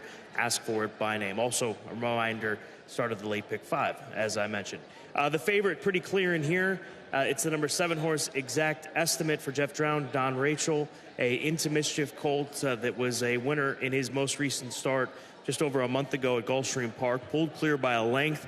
Horse that he beat, Oglethorpe, would come out of that race and win here on the 15th of the month at Keeneland Racecourse, just 11 days back. So comes out of a live race, has run some good races to date, and really took a move forward when moving over to the turf course in his last start to win his first career race. You can understand why they started this horse off on the dirt. He's a son of Into Mischief, and he's out of Magic Union, which makes him a half-brother to Tis a Magician, who's multiple graded stakes winner on the dirt, who runs distances upwards of 1.5 miles on the dirt. So you could understand why they started him on the surface that they did, but he just wasn't panning out, and I do think that this horse could be on a totally different level on the turf. He's the horse to beat, Scott. There's no doubt about it. You're just going to have to, be okay with shorter odds. Let's go on to the number 2 runner down to the inside. That's Gamer. Now, Gamer, Twirling Candy Gelding, Keeneland September sale grad. He'll be entered and be offered. He is entered in the upcoming Keeneland April sale, which will take place this Sunday. 98 hips catalog thus far for the Keeneland April sale. He's hip number 23, consigned by Grovendale Sales. Gelding for X-Men Racing, Madacat, SF Bloodstock, a winner in his most recent start at Turfway on the synthetic. He's done nothing but compete on the synthetic up at Turfway in Florence, Kentucky, so moves over to the turf for the first time, but has the pedigree. Impressive winner last time out. You can even see in the short comment, tipped out, glided past. It was an effortless win. Visually, it was impressive. The buyer came back to be okay, at least competitive with this field. And if he can improve, as I think he should, on this surface, then that puts him on a level playing field with some of the top contenders. Of course, the betting public agrees, as he is the second choice right now at 5-2. Catnip is the 9-horse Kitten's Joy Gelding, as you may guess, based on the name, out of the First Dam Stakes Place First Dam Masquerade. He's been gelded since his last race. It's been 6 months since his last race, which was a first-level allowance race here in the fall at Keeneland Racecourse. But perhaps the attitude adjustment with the gelding will be something that moves him forward, because he's a horse that has shown some talent. He broke his maiden second time out, and then he ran in the Virginia Derby at Colonial back in the fall. Sometimes people are just gravitate towards horses who have less starts versus more starts. In this case, I'm making the comparison between Catnip, who has 4 career starts, and Policy Option, who has 34 and is 3 for 34. But Scott, look at Catnip's last race. It was at Keeneland, and he actually finished behind Policy Option. Policy Option has run several times since then. He hasn't managed to get a win. And look at how it's reflected on the board. 4-1 versus 12-1. I just thought that Catnip really would have to improve coming back today. It's a pivotal race on the afternoon. Begins the late pick 5 and also starts that $3 Keeneland Turf Pick 3 for races 4, 6, and the 8th and final.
Horses are entering the track for Keeneland's fourth race, the Hurricane Hills, an allowance for 4-year-olds and up, 1 mile over the firm turf. Rail at 20 feet today. Double and pick 3 wagering start of the late pick 5 and also start of that Keeneland turf pick 3 made up of races 4, 6, and 8. A reminder, scratch the 5 Beige and scratch the 10 OP Firecracker. Post time coming up in just 8 minutes.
There's the 2-horse Gamer warming up, leading the pack going into the far turn, the second turn here at Keeneland Racecourse in his warm-up. Again, this horse entered in the upcoming Keeneland April sale on Sunday, which will start at 4 o'clock here locally, 4 o'clock Eastern time. Those catalogs are available at Keeneland.com, and there have been several supplements in recent days. So make sure, if you're interested in attending or purchasing one of these phenomenal racehorses that will be offered this Sunday, you do check it out. But Gamer hit 23 for Grovendale sales on Sunday, but first, the follow-up race to his maiden breaking score at Turfway Park.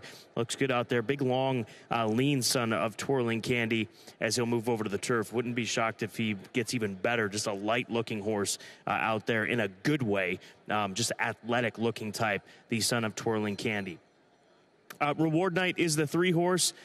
Currently 6-1. He's getting some sneaky action. Chris Landeros for Ian Wilkes off the 6-month layoff.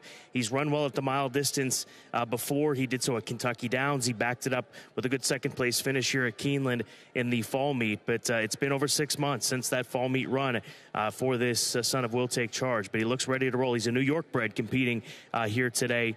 So we'll see how he fares this afternoon. Kentucky bred, as he fares or shows up here against this group. The New York bred is to the outside. That is Rally Squirrel, the number 6 horse, New York bred son of M. Shuish, a Keeneland January sale grad from 2019. He's not the biggest 5-year-old, but he's got some run. We've seen it over the course of his career, but showing up here, moving back to the turf course for the first time since those races up in New York. I think he has to be respected. He's got some sneaky form when it comes to those those races in New York on turf. And Rally Squirrel the 6, 22-1 for RSR Racing. Brittany Vandenberg and her husband is riding. That is Chris Amy. So a husband-wife team here with Rally Squirrel. Chris Amy, the rider, Brittany Vandenberg, the jockey. Race number 4 at Keeneland coming up shortly.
Horses have reached the starting gate for Keeneland's 4th race, the Hurricane Hills.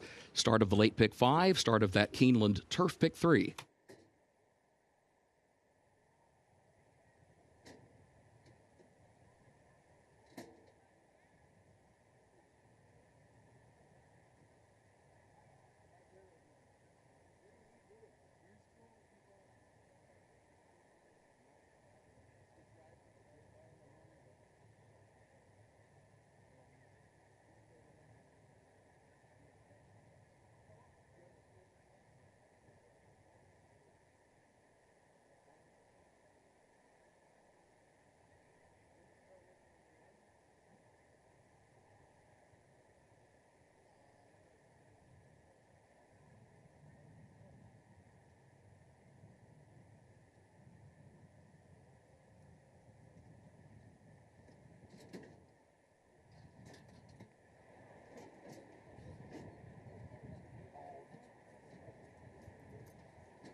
They are at the post.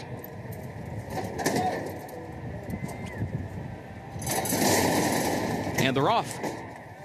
There goes Arabian Prince from the inside. Rally Squirrel is right there toward the outside. Reward Knight and Gamer back toward the rail. Jewel Stone stacks up to their outside in the 5th position as they head down to the first turn. Catnip will go 6th. Exact Estimate is in 7th. And Policy Option last of the 8. But Arabian Prince is the leader as they move midway on the first turn. Leads at 3/4 of a length. Rally Squirrel goes second in between horses. Jewel Stone swings to the far outside.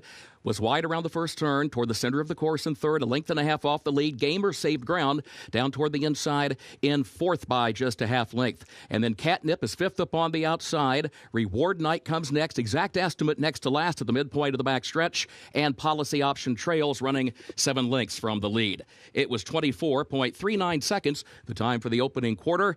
Here's Rally Squirrel alongside of Arabian Prince. Jewel Stone a length off the front pair far outside. And then Gamer 4th back toward the inside. 48.3 seconds was the time for the first half mile. Arabian Prince leads the field around the far turn toward the rail. Leads it by just a neck. Rally Squirrel is 2nd. Jewel Stone is 3rd. Still 1.5 lengths off the front pair. Still wide around the far turn. Gamer has hugged the rail around each turn is 4th. 2 lengths off the lead though. And then Catnip who's wide in 5th. Rally Squirrel pokes ahead in front. Arabian Prince is there. Jewel Stone comes on. And Catnip kicks in as well. Gamer looks for room to the inside. Exact Estimate's going to run late. Catnip has the lead. Exact Estimate a length away. Catnip, Exact Estimate, and Policy Option running late. Catnip, Exact Estimate, Catnip wins it by a neck from Exact Estimate and Policy Option. 1:35.47.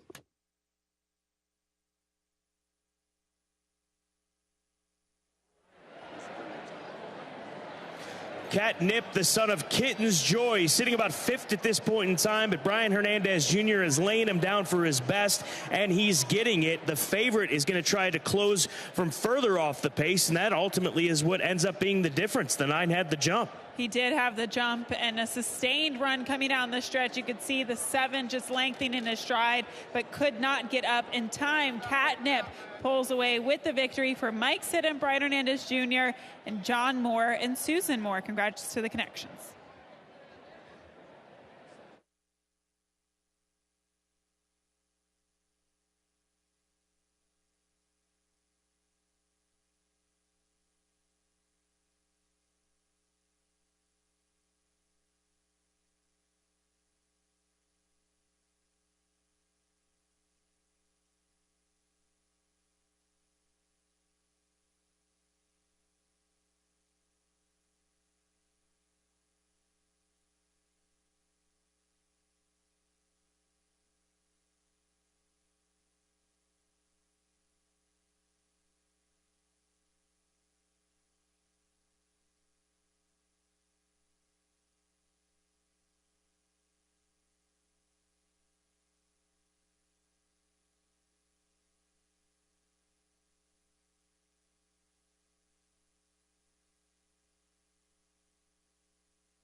Unofficial results of Keeneland's 4th race. Number 9, Catnip was 1st. 7, Exact Estimate was 2nd. 8, Policy Option 3rd. 3, Reward Knight was 4th. 9-7-8-3 unofficial.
In the winner's circle for Keeneland's fourth race, the unofficial winner of the Hurricane Hills, number 9, Catnip, owned by Susan and John Moore, who bred the winner in Kentucky, trained by Michael Stidham. Brian Hernandez Jr. is the jockey, and the results are now official. Catnip, a 4-year-old gelded son of Kitten's Joy out of Masquerade by Silent Name. The time, 1 minute 35.47 seconds for 1 mile over the firm turf. Again, results official, 9-7-8-3, the official results.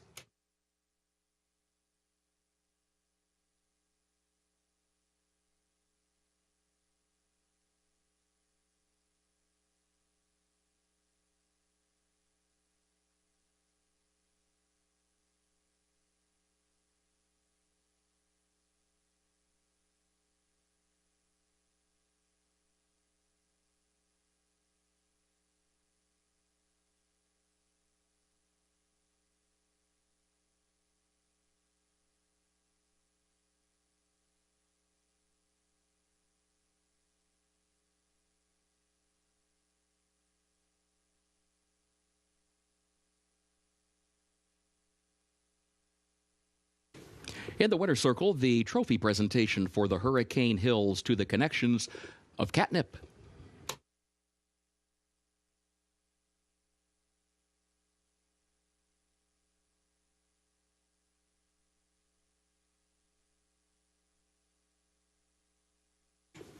Keeneland's fifth race upcoming. Double and pick 3 wagering start of the late pick 4. Main track is fast. Turf is firm today. In race 5, scratch the 9 Boyne Valley and scratch 13 Green Chili. Again, scratch 9 Boyne Valley and scratch 13 Green Chili. A reminder, number 14, Little Music draws into the race. 14, Little Music draws into the race. Featured 6th race, scratch the 10, He's My Honey Badger.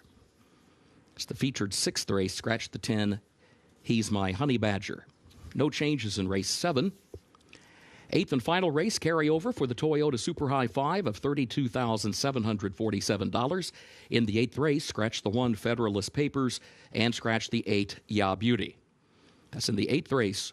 Scratch the 1 Federalist Papers and scratch the 8 Ya Beauty.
Our second of two-year-old races here this afternoon. This for the 2-year-old fillies, 4.5 furlongs the distance, $80,000 purse.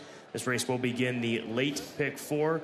Crimson Advocate is the horse that I'll go with in here to try to beat this Wesley Ward runner. Crimson Advocate for George Weaver, a Nyquist filly out of the stakes-winning First Dam Citizen Advocate. This is actually a half-sister to Money Moves, a colt back in 2020 who ran in the Kentucky Derby. So a good family. And this group, Deuce Sweepers, they got together, had some young horses last year, took some horses to Ascot, to Royal Ascot. So perhaps that's part of the plan here with this filly if she performs well enough to head back to that Royal meeting to Royal Ascot. Crimson Advocate, my top selection with Sayas in the saddle. She's a filly by Nyquist, and she's out of the mare Citizen Advocate. She won 5 times at the age of 2, and that included 3 stakes victories. So she herself was very precocious. A lot of the time, that's a good sign for, foals coming out of mares like that. I like the pedigree. I did find an interesting stat for George Weaver, though, with 2-year-old first-time starters, 2 for 37, 5%. So we'll see if this filly can overcome that statistic. The 2-horse Barb Tourage for Stone Street Stables, Barbara Banke. Wesley Ward, Johnny Velasquez, Into Mischief filly. She's got some very fast 3-furlong workouts coming into here. We'll see if this is the latest rocket that Stone Street Stables and Wesley Ward turned loose here at Keeneland Racecourse. Most recently, American Rascal, that son of Curlin out of the wonderful race filly, Lady Aurelia, put together one of the most impressive 2-year-old win of the meet and one of the most impressive here in recent years. But Barb Tourage, we'll see how she fares, expectations high, as they should be. Wesley Ward, 2-year-olds have been running very, very well this meet. He did send out a favorite in the earlier 2-year-old race today and did not wind up winning. But Barb Tourage, I just love the pedigree of this filly. Buy Into Mischief out of that Lawn Row mare, Velvet Moon. The mare, she won her first 3 races in a row as a 2-year-old. So I thought that, too, was encouraging from a pedigree standpoint. Titania's Dream is the 8-horse for Jason McCutcheon. Jareth Loveberry, more than ready filly. Good pedigree with this filly, and she comes in with plenty of workouts. Bullet 3-furlong work, and then stretched her out to a half-mile and a 5/8 work here at Keeneland. We'll see where she's at here on debut. The barn does fine with first-time starters, 14% winners. Well, Jason McCutcheon always shows up in the spring with babies, and a lot of the time they can outrun their odds and hit the board. And I thought that this was a very interesting filly just because, Jason McCutcheon and his family, sometimes they go to the sales and they buy smaller priced horses. But, this horse actually has a very nice pedigree. She's buy more than ready, so you have kind of that sprint and readiness side to the pedigree. And out of a Warfront mare, this filly is a half to Jovia, who was 3rd in the 2019 Belmont, also was a stakes winner, won first time out. So there is a lot to like on not only the top side, but the bottom side of the pedigree here. Another exciting 2-year-old race here at Keeneland. Fillies, they'll be going 4.5. Race number 5 coming up in less than 15 minutes.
The horses are entering the track for Keeneland's 5th race, the Bosque Bonita.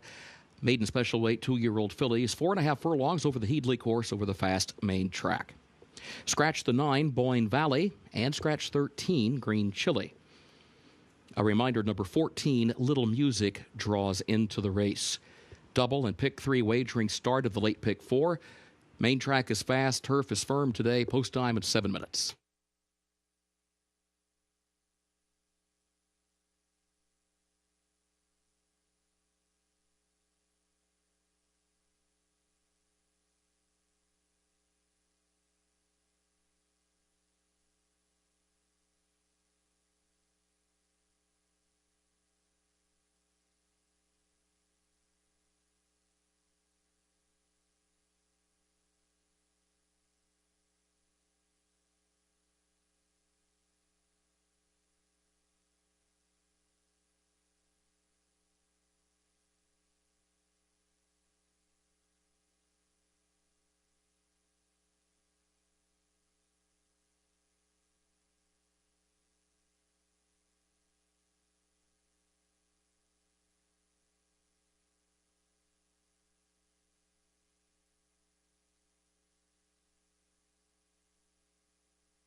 Looking at this field of 2-year-olds on the track today, the 11 Justin Opinion is a first-time starter for trainer Steve Asmussen, a filly by Kentheros out of Conveyance Mare. The mare, she actually never broke her maiden, but Kirk and Judy Robeson, they picked this horse up for $65,000 at the Keeneland September sale back in last year. This horse just looks really fresh. She kind of popped up on her back feet coming down the horse path here. She definitely has settled nicely once she's made her way out to the track, but one of the bigger bodied fillies in this field.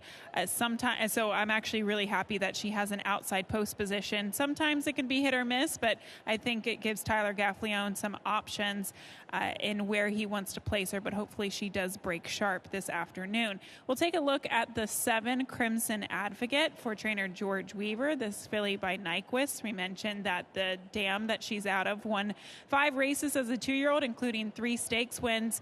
And I like her a little bit more right now. When she was originally walking out to the track, she seemed really apprehensive to move forward, and that could have just been her not really wanting to walk on with the pony that was next to her. But she seems like she's becoming a little bit more forward right now.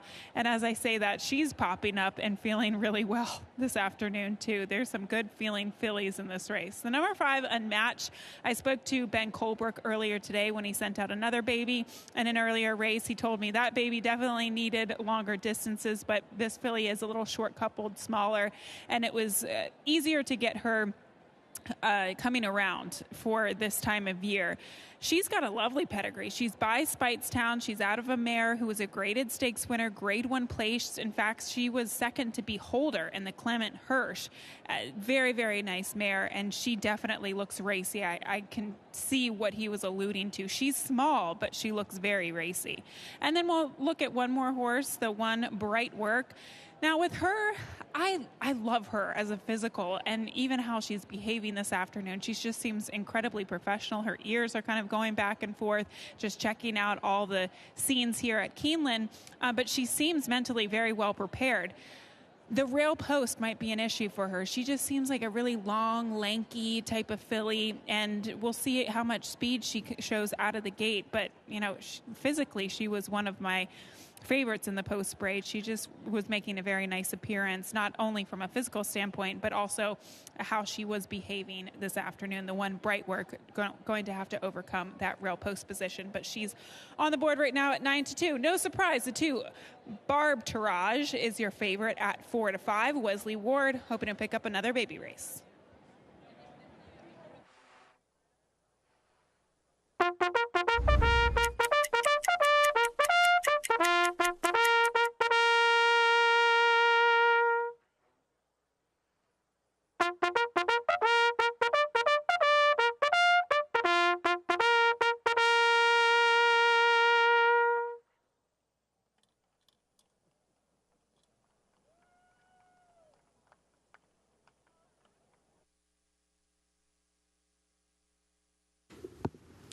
The horses have reached the starting gate for Keeneland's 5th race, the Bosque Bonita, start of the late pick 4.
They are at the post. And they're off.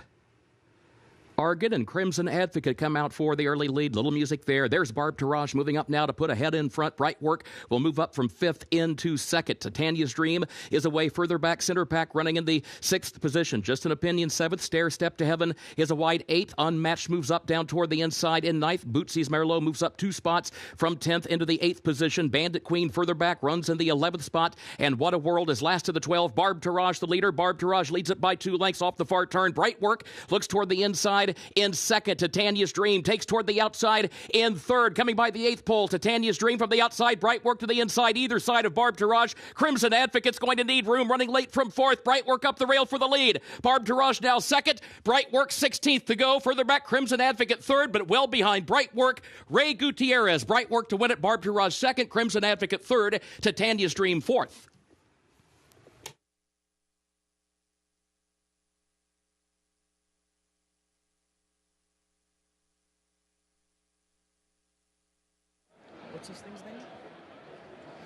Well, the one besting the favorite easily here in the end. Down up against the rail, Bright Work for WSS Racing. John Ortiz, a filly by Outwork, putting it all together here and living up to those quick workouts here at Keeneland. Beautiful looking filly, and she ran to her looks this afternoon. The rail post position was the biggest question mark as she did not break on top. She had to maneuver a trip in stalking behind the pace sitters and then kick clear from there. But the rail opened up coming down the stretch. Ray Gutierrez handling this filly with so much confidence. Bright Work, the winner of this baby race, the 1-2-7-8 across the finish unofficially.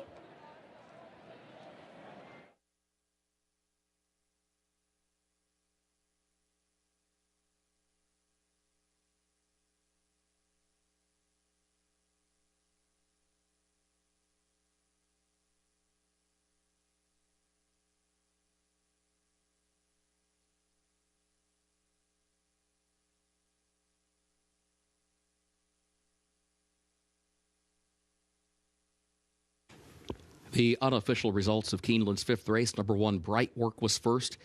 2, Barb Taraj was 2nd. 7, Crimson Advocate 3rd. 8, Titania's Dream was 4th. 1-2-7-8 unofficial.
Results of Keeneland's 5th race official. 1-2-7-8 the official results.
In the winner's circle, the official winner of Keeneland's 5th race, the Bosque Bonita, number 1, Bright Work, owned by WSS Racing, LLC, of William Simon, the trainer John Ortiz, the jockey Ray Gutierrez.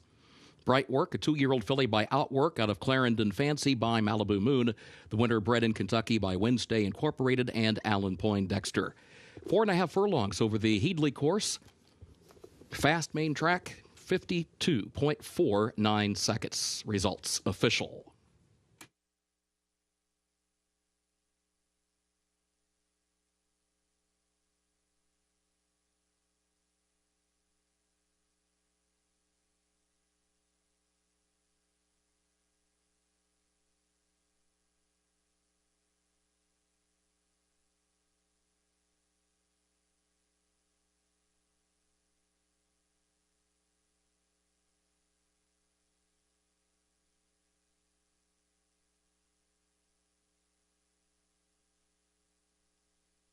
Early pick 5 pays on 5 of 5 with a consolation 4 of 5. In the winner's circle, the trophy presentation for the Bosque Bonita to the connections of Bright Work.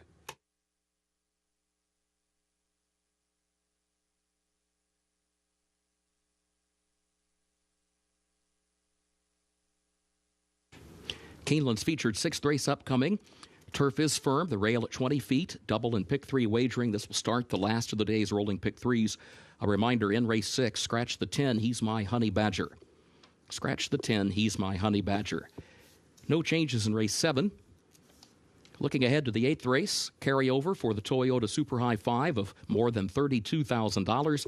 In race 8, scratch the 1 Federalist Papers and scratch number 8 Ya Beauty. It's the 8th race, scratch number 1 Federalist Papers and scratch number 8 Ya Beauty.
Race number 6, our featured event on this Wednesday afternoon. It's a 5.5 furlong allowance race.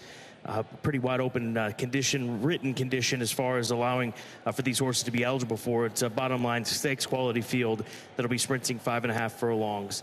The spry 9-year-old Bound for Nowhere is the favorite. 7-5 on the board right now. Wesley Ward said watch for him when he comes over here to the paddock, that he could be on his toes. He's pretty mellow right now as it stands. The son of the factor who's made over $1.2 million in his career. He's won 3 races from 6 starts, and as I say that and he comes near me, starting to show a little bit more energy here in the paddock. But he's feeling good. Joel Rosario knows this horse. A lot of different riders know this horse. And the bottom line is, Gabby, he knows how to win these turf sprints. He does, and he definitely looks sharp coming in off the layoff this afternoon. He is a horse that definitely touts himself. He's a good-feeling horse, and you can see that he has not changed at all at the age of 9. And for what it's worth, Wesley Ward, I found the statistic, Scott, with 180-plus day layoffs in turf sprints, he wins at 29%. But at Keeneland specifically, with that same move, he wins at 40%. Wesley Ward, we say this time and time again, he points for the spring meet, he points for the fall meet. Bound for Nowhere, he's not going to lose because he's unfit. He's going to lose because maybe he's just not the same at the age of 9, or he gets a bad trip. But it's not because he's unfit, Scott. Well, he's not quite the short price that was being predicted. He's 6-5 on the board, and that is due in large part to the number 4 horse and the play that he is taking. Our Shot for John Terranova. Cantheros Gelding has had some workouts here at Keeneland this April, was previously down at Tampa Bay Downs, but you can't ignore what this 4-year-old son, the youngster, has done in his 2 turf sprints. He's been good, and the way I see it is that you have the old class runner and Bound for Nowhere, and then you have an up-and-comer like the 4-hour Shot. The last time he sprinted on the turf, he closed to finish 4th. We've mentioned this. It's very hard to make up ground in a turf sprint at Gulfstream Park. It plays a little bit more fairly here in turf sprints at Keeneland, but in that particular race, he lost to a horse by the name of Yes, I Am Free. That horse won a grade 3 at Gulfstream, also ran second in the Silks run, posted a 90 buyer speed figure for that. There are just some very good horses that have exited that race and gone on to improve, so I anticipate the same for Our Shot. Divine Leader, the horse that draws the rail, the 6-year-old gelding by Will Take Charge. He's seeking his first win on turf. He's only run one other time on turf. It was a 3rd-place finish. He has some recent synthetic tries up at Turfway Park. He, in fact, was 3rd behind Outdoor, a nice horse of Wesley Ward's in that run on the 17th of February. He's run this meet, in fact, just a few days ago. It's 10 days ago that Divine Leader ran on the dirt, but moves over to turf today, taking their shot. The big chestnut that we're taking a look at right now, he is a big boy. Edgar Morales will ride him for the 2nd time this meet. I respect him. I think it's going to take almost a Herculean effort to beat a horse like Bound for Nowhere or even the number 4 horse Our Shot. So I think it's between him and the 2 horse as far as that 3rd choice spot that will be occupied on the tote board by someone here for the future. Yeah, Scott, the horse that I wanted to include in my top 3 is the 5 Purple Dream. If we could just transition over to him for trainer Paulo Lobo, because he has proven that he can close in these turf sprints. He's kind of dabbled in turf sprints and also on the synthetic at Turfway Park. That was a very good race last time out at Turfway against 2 other than Allowance Company. But even as we saw from the Today at Keeneland show, when Tom Leach interviewed Paulo Lobo, he said, well, Wesley Ward, though. We have to beat Wesley Ward, and I think many of the trainers and contenders in this race have the same thought in their mind. But Purple Dream, look for him to be closing late and get up for the try.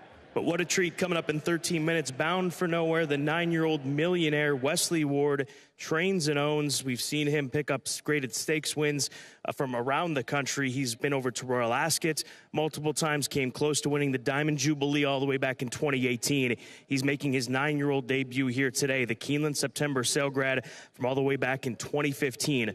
The one to beat in the feature.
The horses are entering the track for Keeneland's featured 6th race, the Huffman Mill, and allowance for 4-year-olds and up, 5.5 furlongs over the firm turf, rail at 20 feet.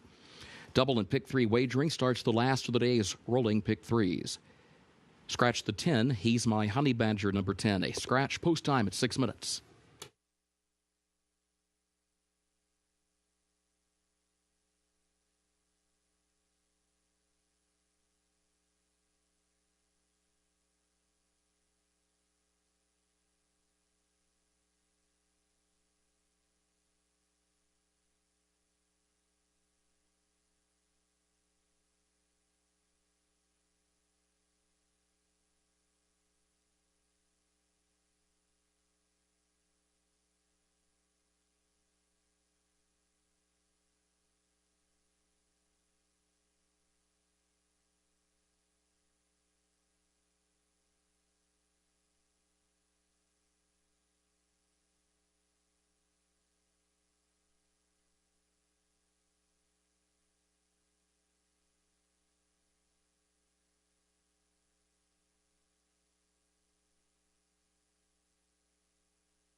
There's Nero, the number 6 horse for Thoroughbred Stable. Neil Drysdale, the conditioner of this now 8-year-old son of Pioneer of the Nile. He graduated through the Keeneland November sale in 2019, part of that Horses of Racing Age sale portion. He's 4 for 25 in his career. One of those victories did come on the turf, so he's got the form, and that was down at Del Mar when he was still with Horonis Racing and John Sadler. Yeah, I don't know what to make of this horse. I mean, sometimes he can put on some good performances and sometimes he falls a little bit flat. But the blinkers come back on after taking them off last time out. I just thought he was a horse that was warming up really nicely. He seems very focused today. He also seems incredibly fit. His last race was in January, Scott, but he looks like one of the fittest horses in this race. He just has a really muscular shoulder, really built up in his hindquarters. To me, I can't really like him off of his past performances, but I sure do like him off of his physical appearance today. Vince Chaminade in the saddle, 15-1. There's the 7 horse. Another one for Wesley Ward for Mrs. Fitri Hay.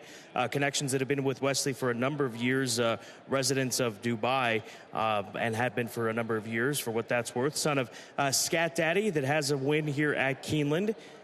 Pretty straightforward looking type, just likes to lay off the pace and make a run at him. And once again, here's Wesley going to the apprentice rider, the young rider Walter Rodriguez, who rode this 7-year-old in his most recent start at Turfway. And we have an old adage in racing: if a trainer runs 2 horses in a race, go with the higher priced horse. We're looking at 4-5 versus 10-1. And off of class, off of past performances, the 7 Infinite has a long way to go in order to beat Bound for Nowhere. But it is Wesley Ward in a turf sprint, and I think he could probably hit the board at 10-1, double-digit odds. Our shot, the 4 horse. John Terranova just telling me, his trainer, that this horse was actually entered in a stake in Maryland last weekend. They canceled racing in Maryland. He was on his way to Maryland, had to turn around and come back this way. Obviously, this race was on the radar, entered him, and here he is. And he's been having to adjust, call audibles, doubles, trying to get this horse in. He's been on the also eligible a couple of times this meet, so now they're getting their opportunity. But it just goes to show you how things can change on a dime for trainers like this when he was on his way to Maryland, but turn the van around and come back this way to Lexington, and now he has got a live shot at 5-2 in this type of allowance condition. And the good thing about a horse like this, Scott, you can afford to kind of change course because he can sprint on the dirt, he can sprint on the turf. It doesn't matter where you go. This horse just does seem to show up. So very interesting information for a horse that is 5-2 right now on the board. 2 minutes before the featured race starts our late pick three today here on this Wednesday card. Good luck.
The horses have reached the starting gate for Keeneland's 6th and featured race, the Huffman Mill.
They are at the post.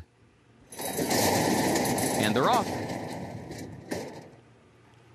There goes Bound for Nowhere from the outside. Our Shot is quicker, though, and has the early late Infinite between that pair. Divine Leader moves up third, down toward the inside. Johnny Unleashed alongside that one fourth. Bound for Nowhere broke well, but settles back. 3 wide, headed to the far turn in the 5th position, running 5 lengths off the lead. And then Nero, right behind him, is in 6th, just to the outside of Friar Lawrence, who's 7th down toward the inside. Gallant Guy is 8th.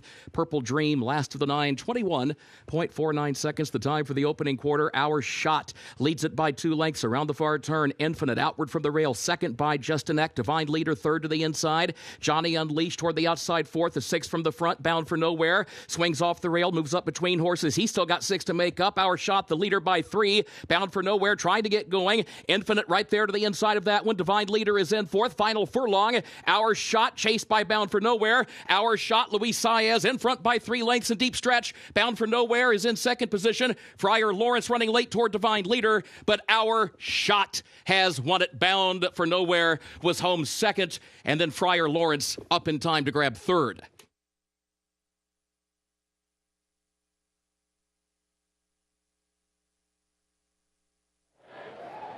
Youth versus experience, and this instance, youth prevails. The youngster compared to Bound for Nowhere. Our Shot, 4-year-old gelding by Cantheros for John Terranova, calling the audible, turning the van around, coming back to Keeneland, and getting rewarded at odds of 3-1. sometimes a backup plan can be just as good as the original plan, and that definitely was the case here for the 4-hour shot. He broke like a shot, found himself forwardly placed, and able to get the jump on the favorite, the 9, Bound for Nowhere, who winds up finishing second at 4-9. 4-9 exacta in the feature.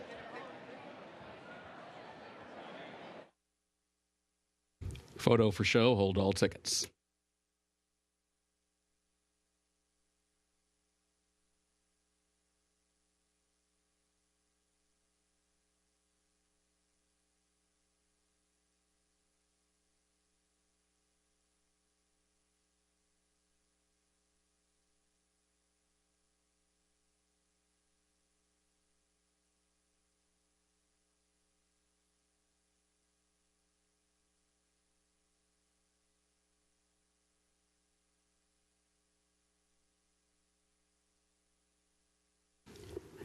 The unofficial results of Keeneland's 6th race. 4-hour shot was first.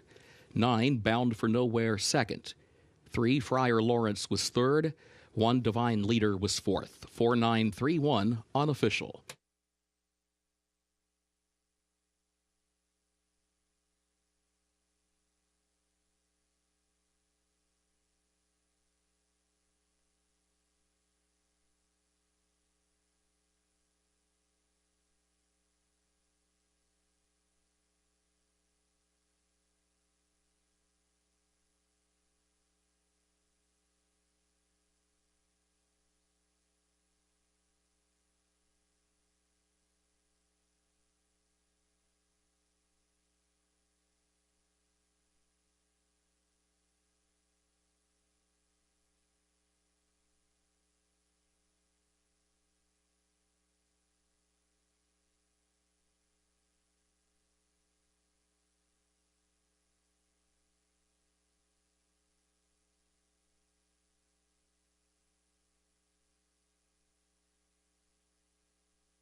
Results of Keeneland's 6th race official.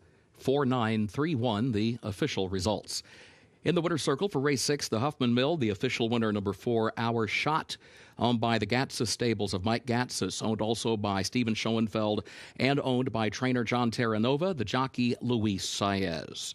Our Shot, a 4-year-old gelded son of Cantheros out of Fleet Heart by Northern Fleet. Winner bred in Pennsylvania by Dr. S. Mark Rayberg Incorporated. 5.5 furlongs over the firm turf, 1 minute 1.18 seconds.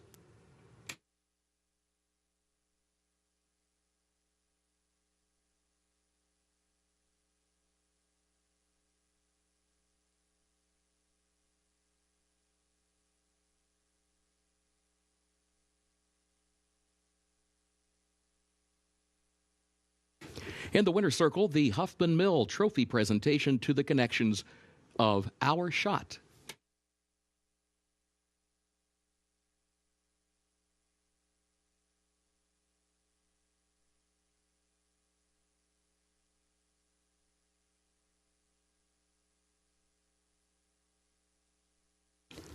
Keeneland's 7th race upcoming. This will start the last of the day's rolling doubles. The main track is fast, turf firm today. No changes in race 7. Looking ahead to the 8th and final race, a reminder of the carryover for the Toyota Super High 5, $32,747. In the 8th race, scratch the 1 Federalist Papers. Also scratch number 8 Ya Beauty. 8th and final race, scratch number 1 Federalist Papers and scratch the 8 Ya Beauty.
Race number 7 is 20 minutes to post, starts today's late daily double. The one thing about sports, and especially handicapping and horse players, Gabby, they pick up on trends pretty quickly. Jonathan Wong first off the claim. We've had this discussion before, and he had success just last week. Now 8-5 on Gold Luck first off the claim. Wong 30% first off the claim. It's going to be tough to find a price anytime moving forward, I imagine, here in the state of Kentucky with first off the claim horses for Mr. Jonathan Wong. I gave you a hard time about that, too, about the statistic. I said... It's the first time you've ever done that. Yeah. Well, said something. I don't know if he was moving a horse up in class or dropping them in class. I think moving up in class. And the horse still won. So there you go. It doesn't matter where Jonathan Wong puts these horses. I do think it's an encouraging move that he makes a lateral move with this horse. He claimed him for 50, keeps him in for 50. Blinkers going on. It's a sharp barn off the claim. Scott, I go in that direction. One Giant Leap, the number 5 horse, 2-1 for Wesley Ward. High expectations coming into the afternoon, and we're down to the final 2 races of the day for Wesley. When we thought he had a chance to move ahead in the trainer standings, he's actually now tied, he and Brad Cox, with 10 wins apiece. One Giant Leap, though, makes sense in here. He broke his maiden at Turfway Park just over a month ago, and this will be the follow-up try versus winners for the first time. He was fully extended to win last time out, but it did produce a decent Beyer speed figure, 78 to be specific. And when you look at that figure against his competition today, it is the fastest, and not by much, but it is the fastest. So if he can duplicate a performance like that, yes, he's going to be difficult to beat. But he is, I shouldn't say chilly, but he has floated up a little bit from the morning line to 2-1. Libertango, the full horse for Wayne Catalano, fantastic gelding. I mean, this group is light years removed from what he was running against at the beginning of the meet on opening weekend. He ran into Squire Creek, who won that race, earned an 85 Beyer, is 2 for 2 in his career. He was dead last in that group, but this drop down in class should aid him in a much better performance this afternoon, and he's 13-1 on the board. He's the longest shot in this group. He's going to outrun his odds, I have a feeling. I'll agree with that statement, Scott. When you look at drops in class, sometimes when horses are dropping from allowance levels to 50, it's really not that big of a drop in class sometimes. This is a huge drop in class because Squire Creek is posting figures that are akin to graded stakes winners. So that was a very, very good field that he comes out of. And this seems to be one of those fields that, I like my top selection, but you could sell me on the 4 at 13-1. Dog Red, the 6, 5-2. That makes him the 3rd choice currently in the wagering. He'll drop in class off of an okay effort going a mile. Perhaps the mile was too far. The competition was too tough. They'll go ahead and cut him back in distance and drop him in for 50. I think a move that makes sense for a horse like this. I agree. He did not want any part of the mile last time out. He showed speed and just absolutely flattened. So now turning back to an appropriate distance, dropping in class, this horse, I think, can run into the mix closing from off of the pace today. 17 minutes to post, race 7, late double time here at Keeneland.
The horses are entering the track for Keeneland's 7th race. A claiming race for 3-year-olds and up. The claiming price, $50,000. 6 furlongs over the fast main track. No changes in race 7. This will start the last of the day's rolling doubles. Post time at 8 minutes.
The horses have reached the starting gate for Keeneland's 7th race.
They are at the post.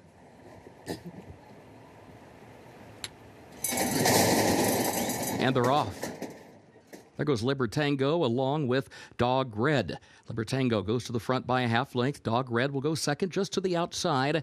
And then comes Gold Luck. Gold Luck is down against the rail. In third, 2 lengths off the lead early on. One Giant Leap goes fourth up toward the outside. 4 lengths from the lead as they enter the far turn. 7 Flat is fifth against the rail. And Vassar's Boy is last of the 6. Back up front, Libertango opens up on a 2.5 length lead. Dog Red second outward from the rail by a half length after an opening quarter in 22.28 seconds. Gold Luck is third down toward the inside. Now loses a spot to One Giant Leap, who moves by from fourth into third. Still 4 from the front, though. 7 Flat is 8 lengths off the lead, a gap of nearly 8 more back to Vassar's Boy. Quarter mile to go. Libertango is leading it by 2 lengths. Dog Red tries to come back up now to the outside, along with One Giant Leap from third, and Gold Luck is fourth down toward the rail, 3 lengths for the lead. Here's One Giant Leap striding forward to challenge for the lead. Dog Red is moving as well. Dog Red has given up the battle, though, moving by the 16th pole as One Giant Leap has rolled on by. One Giant Leap. Walter Rodriguez to win it.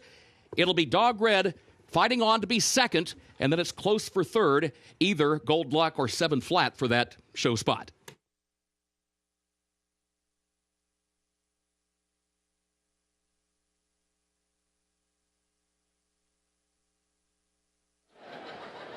That is win number 11 this spring meet for trainer Wesley Ward as he breaks the tie for the time being with Brad Cox in the final days of the spring meet here at Keeneland Racecourse, and One Giant Leap. That's 2 wins in a row. Walter Rodriguez, the apprentice rider, getting it done in the silks of Three Chimneys Farm. You know, we saw Libertango set the tempo early, really to set up for these closers from off the pace. At the top of the stretch, there were several horses that looked like they were going to make a bid, but at the end of the day, it was the 5, One Giant Leap, with all the momentum late.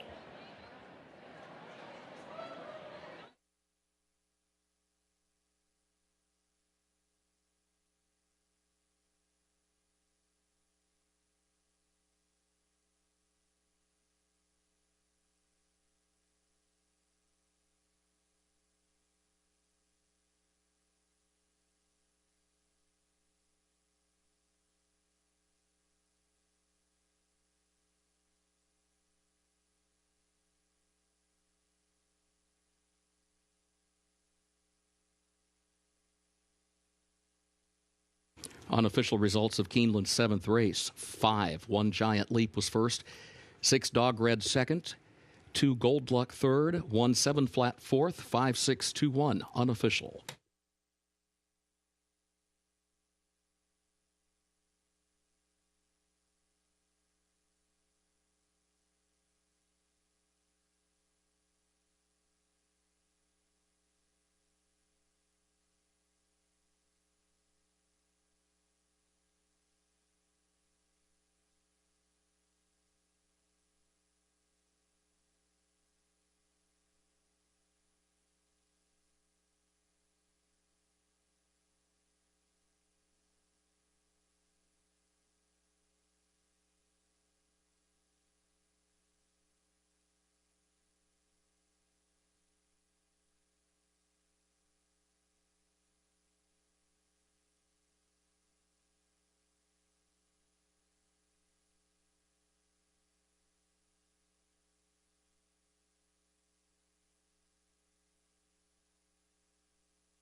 In the winner's circle for Keeneland's 7th race, the unofficial winner, number 5, One Giant Leap.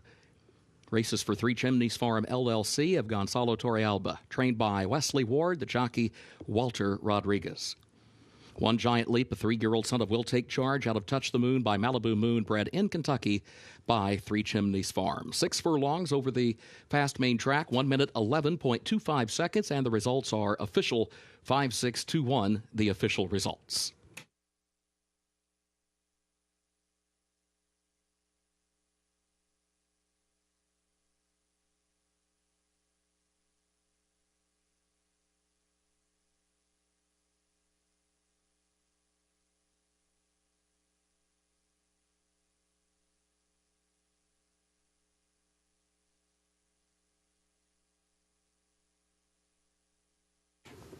Keeneland's 8th and final race upcoming. Carryover for the Toyota Super High 5, $32,747.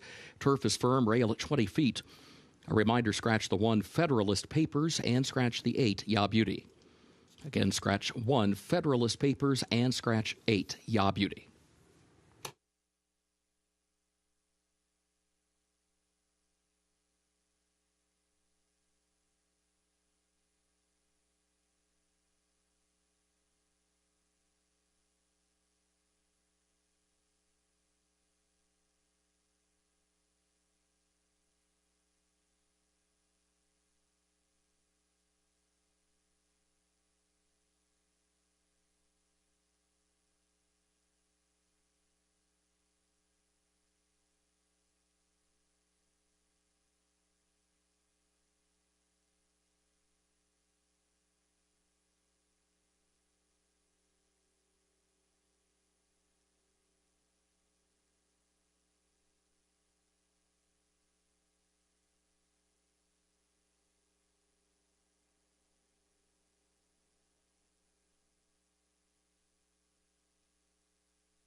Eighth and final here on this Wednesday afternoon at Keeneland Racecourse, and this eighth race, a mile and a half, second level allowance condition for the fillies and mares 4-year-old and up. Big scratch of the 1-horse Federalist Papers, also scratch the number 8 horse Ya Beauty, and we're looking at Light Stars, the number 5 horse right now, 7-2, currently the third choice in a wide open race according to the tote board. Light Stars is bred for distance. She's a French bred filly, German first dam. She's by an ARC winner, See the Stars. Anytime you see, obviously, that European pedigree, but a horse like See the Stars, who won the Arc de Triomphe, but when you see German bloodlines, that oftentimes means distance pedigrees. So she's got it all working for her. It's just a matter of putting it together and being ready to go off the 6-month layoff, because the last time we saw her, she was only beaten 3/4 of a length right here at Keeneland in the fall, going this same distance of a mile and a half. And that was against Mia Martina, who is stakes place in her career. In this mare, she just looked like she was getting better with race experience in North America. The mile and a half seemed suitable for her last time out as she closed from off of the pace. I like her, Scott. I used her in the top 3, but I did think that this was a very tough field. The number 7 horse Broadway Boogie for Jimmy Toner and Joseph Allen, Jorge Ruiz. Jorge Ruiz and Jimmy Toner teaming up for a win earlier this meet. In fact, I believe it was last week for Mr. Allen, if memory serves correctly. But nonetheless, Broadway Boogie, the 7 horse, the 5-2 slight favorite right now coming into this race off of a good 5th place finish, only beaten a length and a half in the very one, beaten by My Lady, a nice filly for Chad Brown. When I look at the most recent efforts, I think Broadway Boogie is coming out of the strongest race out of any horse in this field. I know it was a grade 3, but I think we'll see some of those horses in that race go on to compete at maybe the grade 2, grade 1 level. Higher Truth, even you talked about My Lady, the winner, but Higher Truth is multiple graded stakes place as well. That was a loaded field, and she was tested. That was the toughest field to date, and she only lost by a little over a length. I like her. I think she's classy, and I also think she's the lone speed in a race that seems to be devoid of speed. Miss Yearwood comes out of grade 3 company down at Gulfstream Park, and that was in the grade 3 Orchid Stakes. She comes back to Keeneland, or comes to Keeneland, I should say, at least for the first time on grass. She ran on the dirt when she was still a maiden, but they've continued to go down this path of the graded stakes company. The reason I throw her in there, and perhaps this is part of the reason for you, Gabby, is that she's run some good races against stakes company on the grass. She was 3rd in the grade 3 Jockey Club Oaks Invitational at the Belmont at Aqueduct meeting behind McCulloch, who's a good Chad Brown filly. So hoping that the step down in class out of those grade 3 races will bring some of that better form to the surface. And she could have not liked the surface down there at Gulfstream. She kind of just looked like she wasn't taking to it. She wasn't making up any ground. Whereas at Belmont and at Ellis, she at least showed that she can have a turn of foot. So I think she'll handle the conditions of the Keeneland turf course a little bit better. My only issue with her, Scott, is not her class. She has no speed at all. And once again, there just doesn't seem to be a lot of speed in this race. You've got under 15 minutes to get your wagers in for the final race of the afternoon here at Keeneland. Don't forget about the Toyota Super High Five carryover as well from the Sunday card. Quite a bit of cash already up for grabs from that carryover, and we'll update you on that pool once we get those figures in. So Super High Five carryover in play for race number 8.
The horses are entering the track for Keeneland's 8th and final race, the Stone Tower, an allowance for fillies and mares age 4 and up at 1.5 miles over the firm turf, the rail at 20 feet.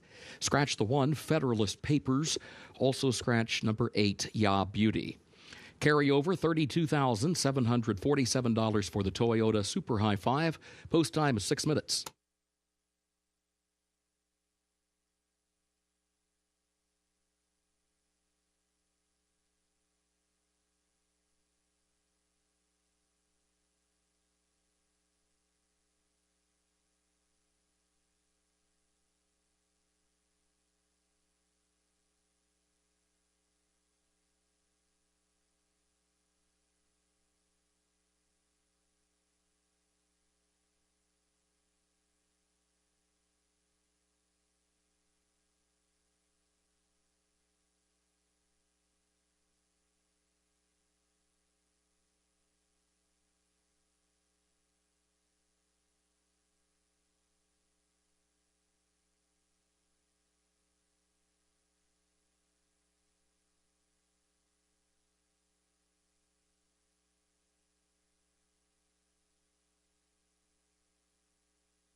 Taking a closer look at some of these fillies on the track, the number 2 Miss Yearwood being one of them for trainer Ian Wilkes. And some of the fillies on the track, I would say we're getting a little bit keyed up in the post parade, but I really like the fact that Miss Yearwood just minded her manners, to be honest. I mean, she just seemed like she's such a classy filly, and she was just behaving very, very well this afternoon. And that's what you want to see in a 1.5 mile race. You don't want a horse to be acting up prior to the race, and she just seemed like she was holding herself with a lot of class this afternoon. The number 6 horse, Shad Nation, of course, Christophe Clement sends out both the 5 and the 6. 6 is a better price at 8-1. She comes in off of a layoff since Kentucky Downs, where she won an allowance race. To me, it kind of looked like she was starting to get better in the latter half of the season last year, and she returns today looking very, very fit, on her toes, but not necessarily in a bad way. She just seems alert, and she looks like she's really ready to go.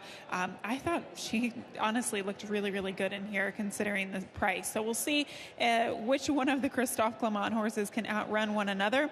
Both look very good as we take a look at the 7 Broadway Boogie, my top selection, as well as the betting public selection at 9-5.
The horses have reached the starting gate for Keeneland's 8th and final race, the Stone Tower.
They are at the post.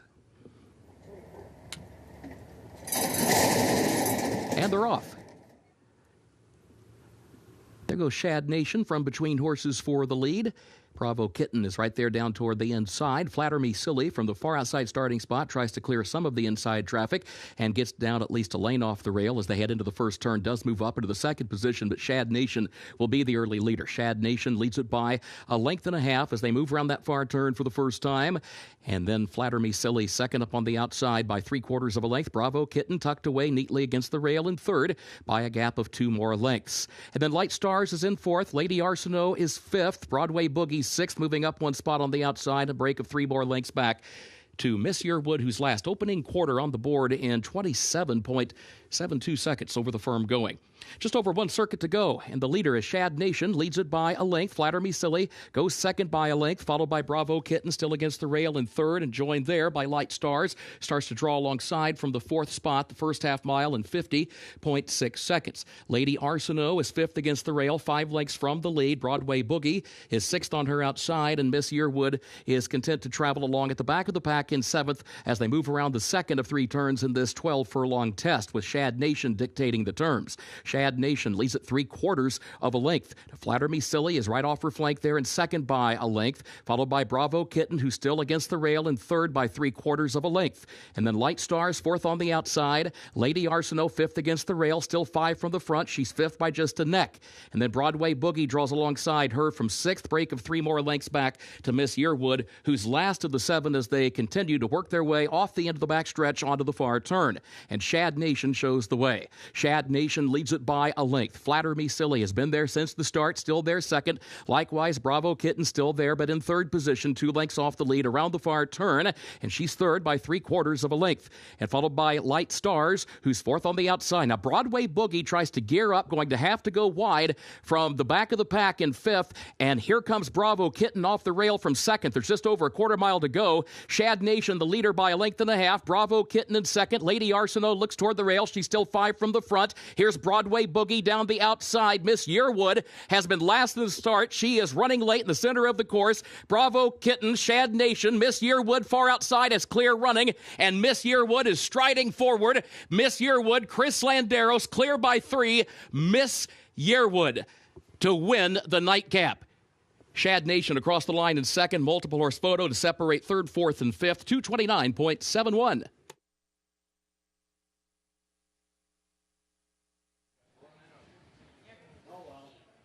Well, this 4-year-old filly back into form here today versus this group. She had no one beat as they straightened for home, but it didn't take her long with those big, long strides to pick up and laying them down here late in stretch. Well done to Ian Wilkes and his team. For Roger Keith Long, Chris Landeros, an impressive performance on a really pretty moving filly, Miss Yearwood. This filly was nowhere close to the pace. In fact, she was multiple lengths last at one point, but Chris Landeros did not panic.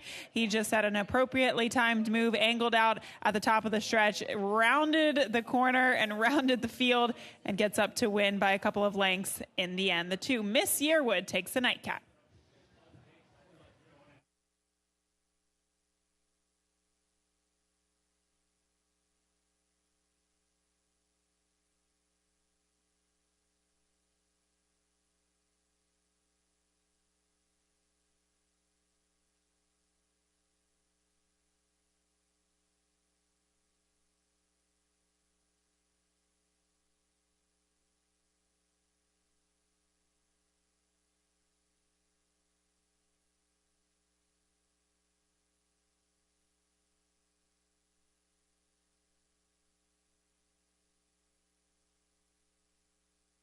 Photo for place, sold all tickets.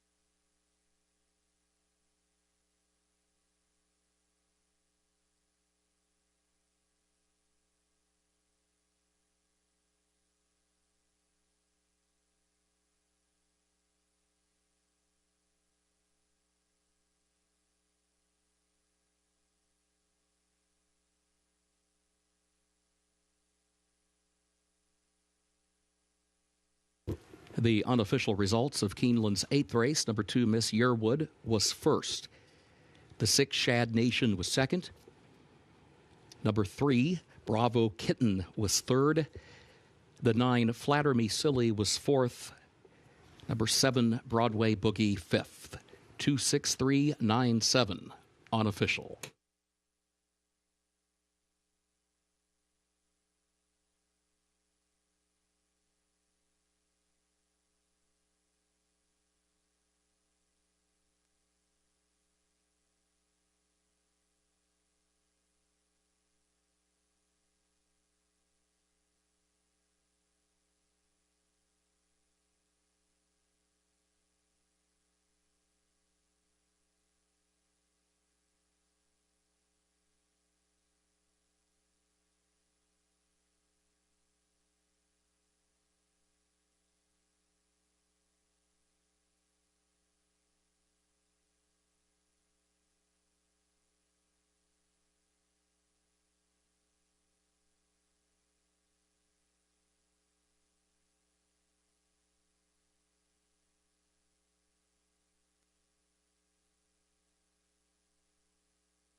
In the winner's circle for Keeneland's 8th race, the Stone Tower, the unofficial winner, number 2, Miss Yearwood.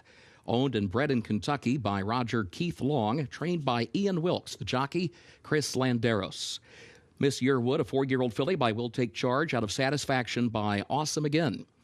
1.5 miles over the firm turf, 2 minutes, 29.71 seconds.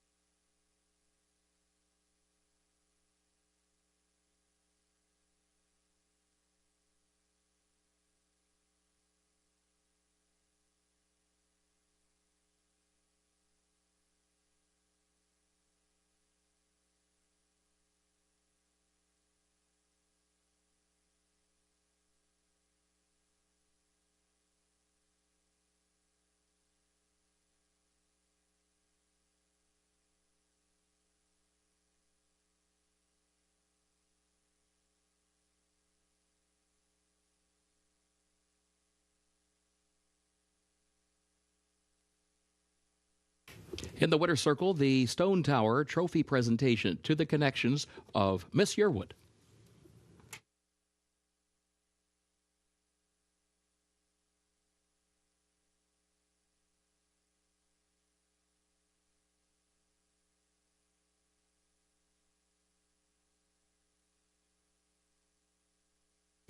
Results of race 8 official. 263.97, the official results.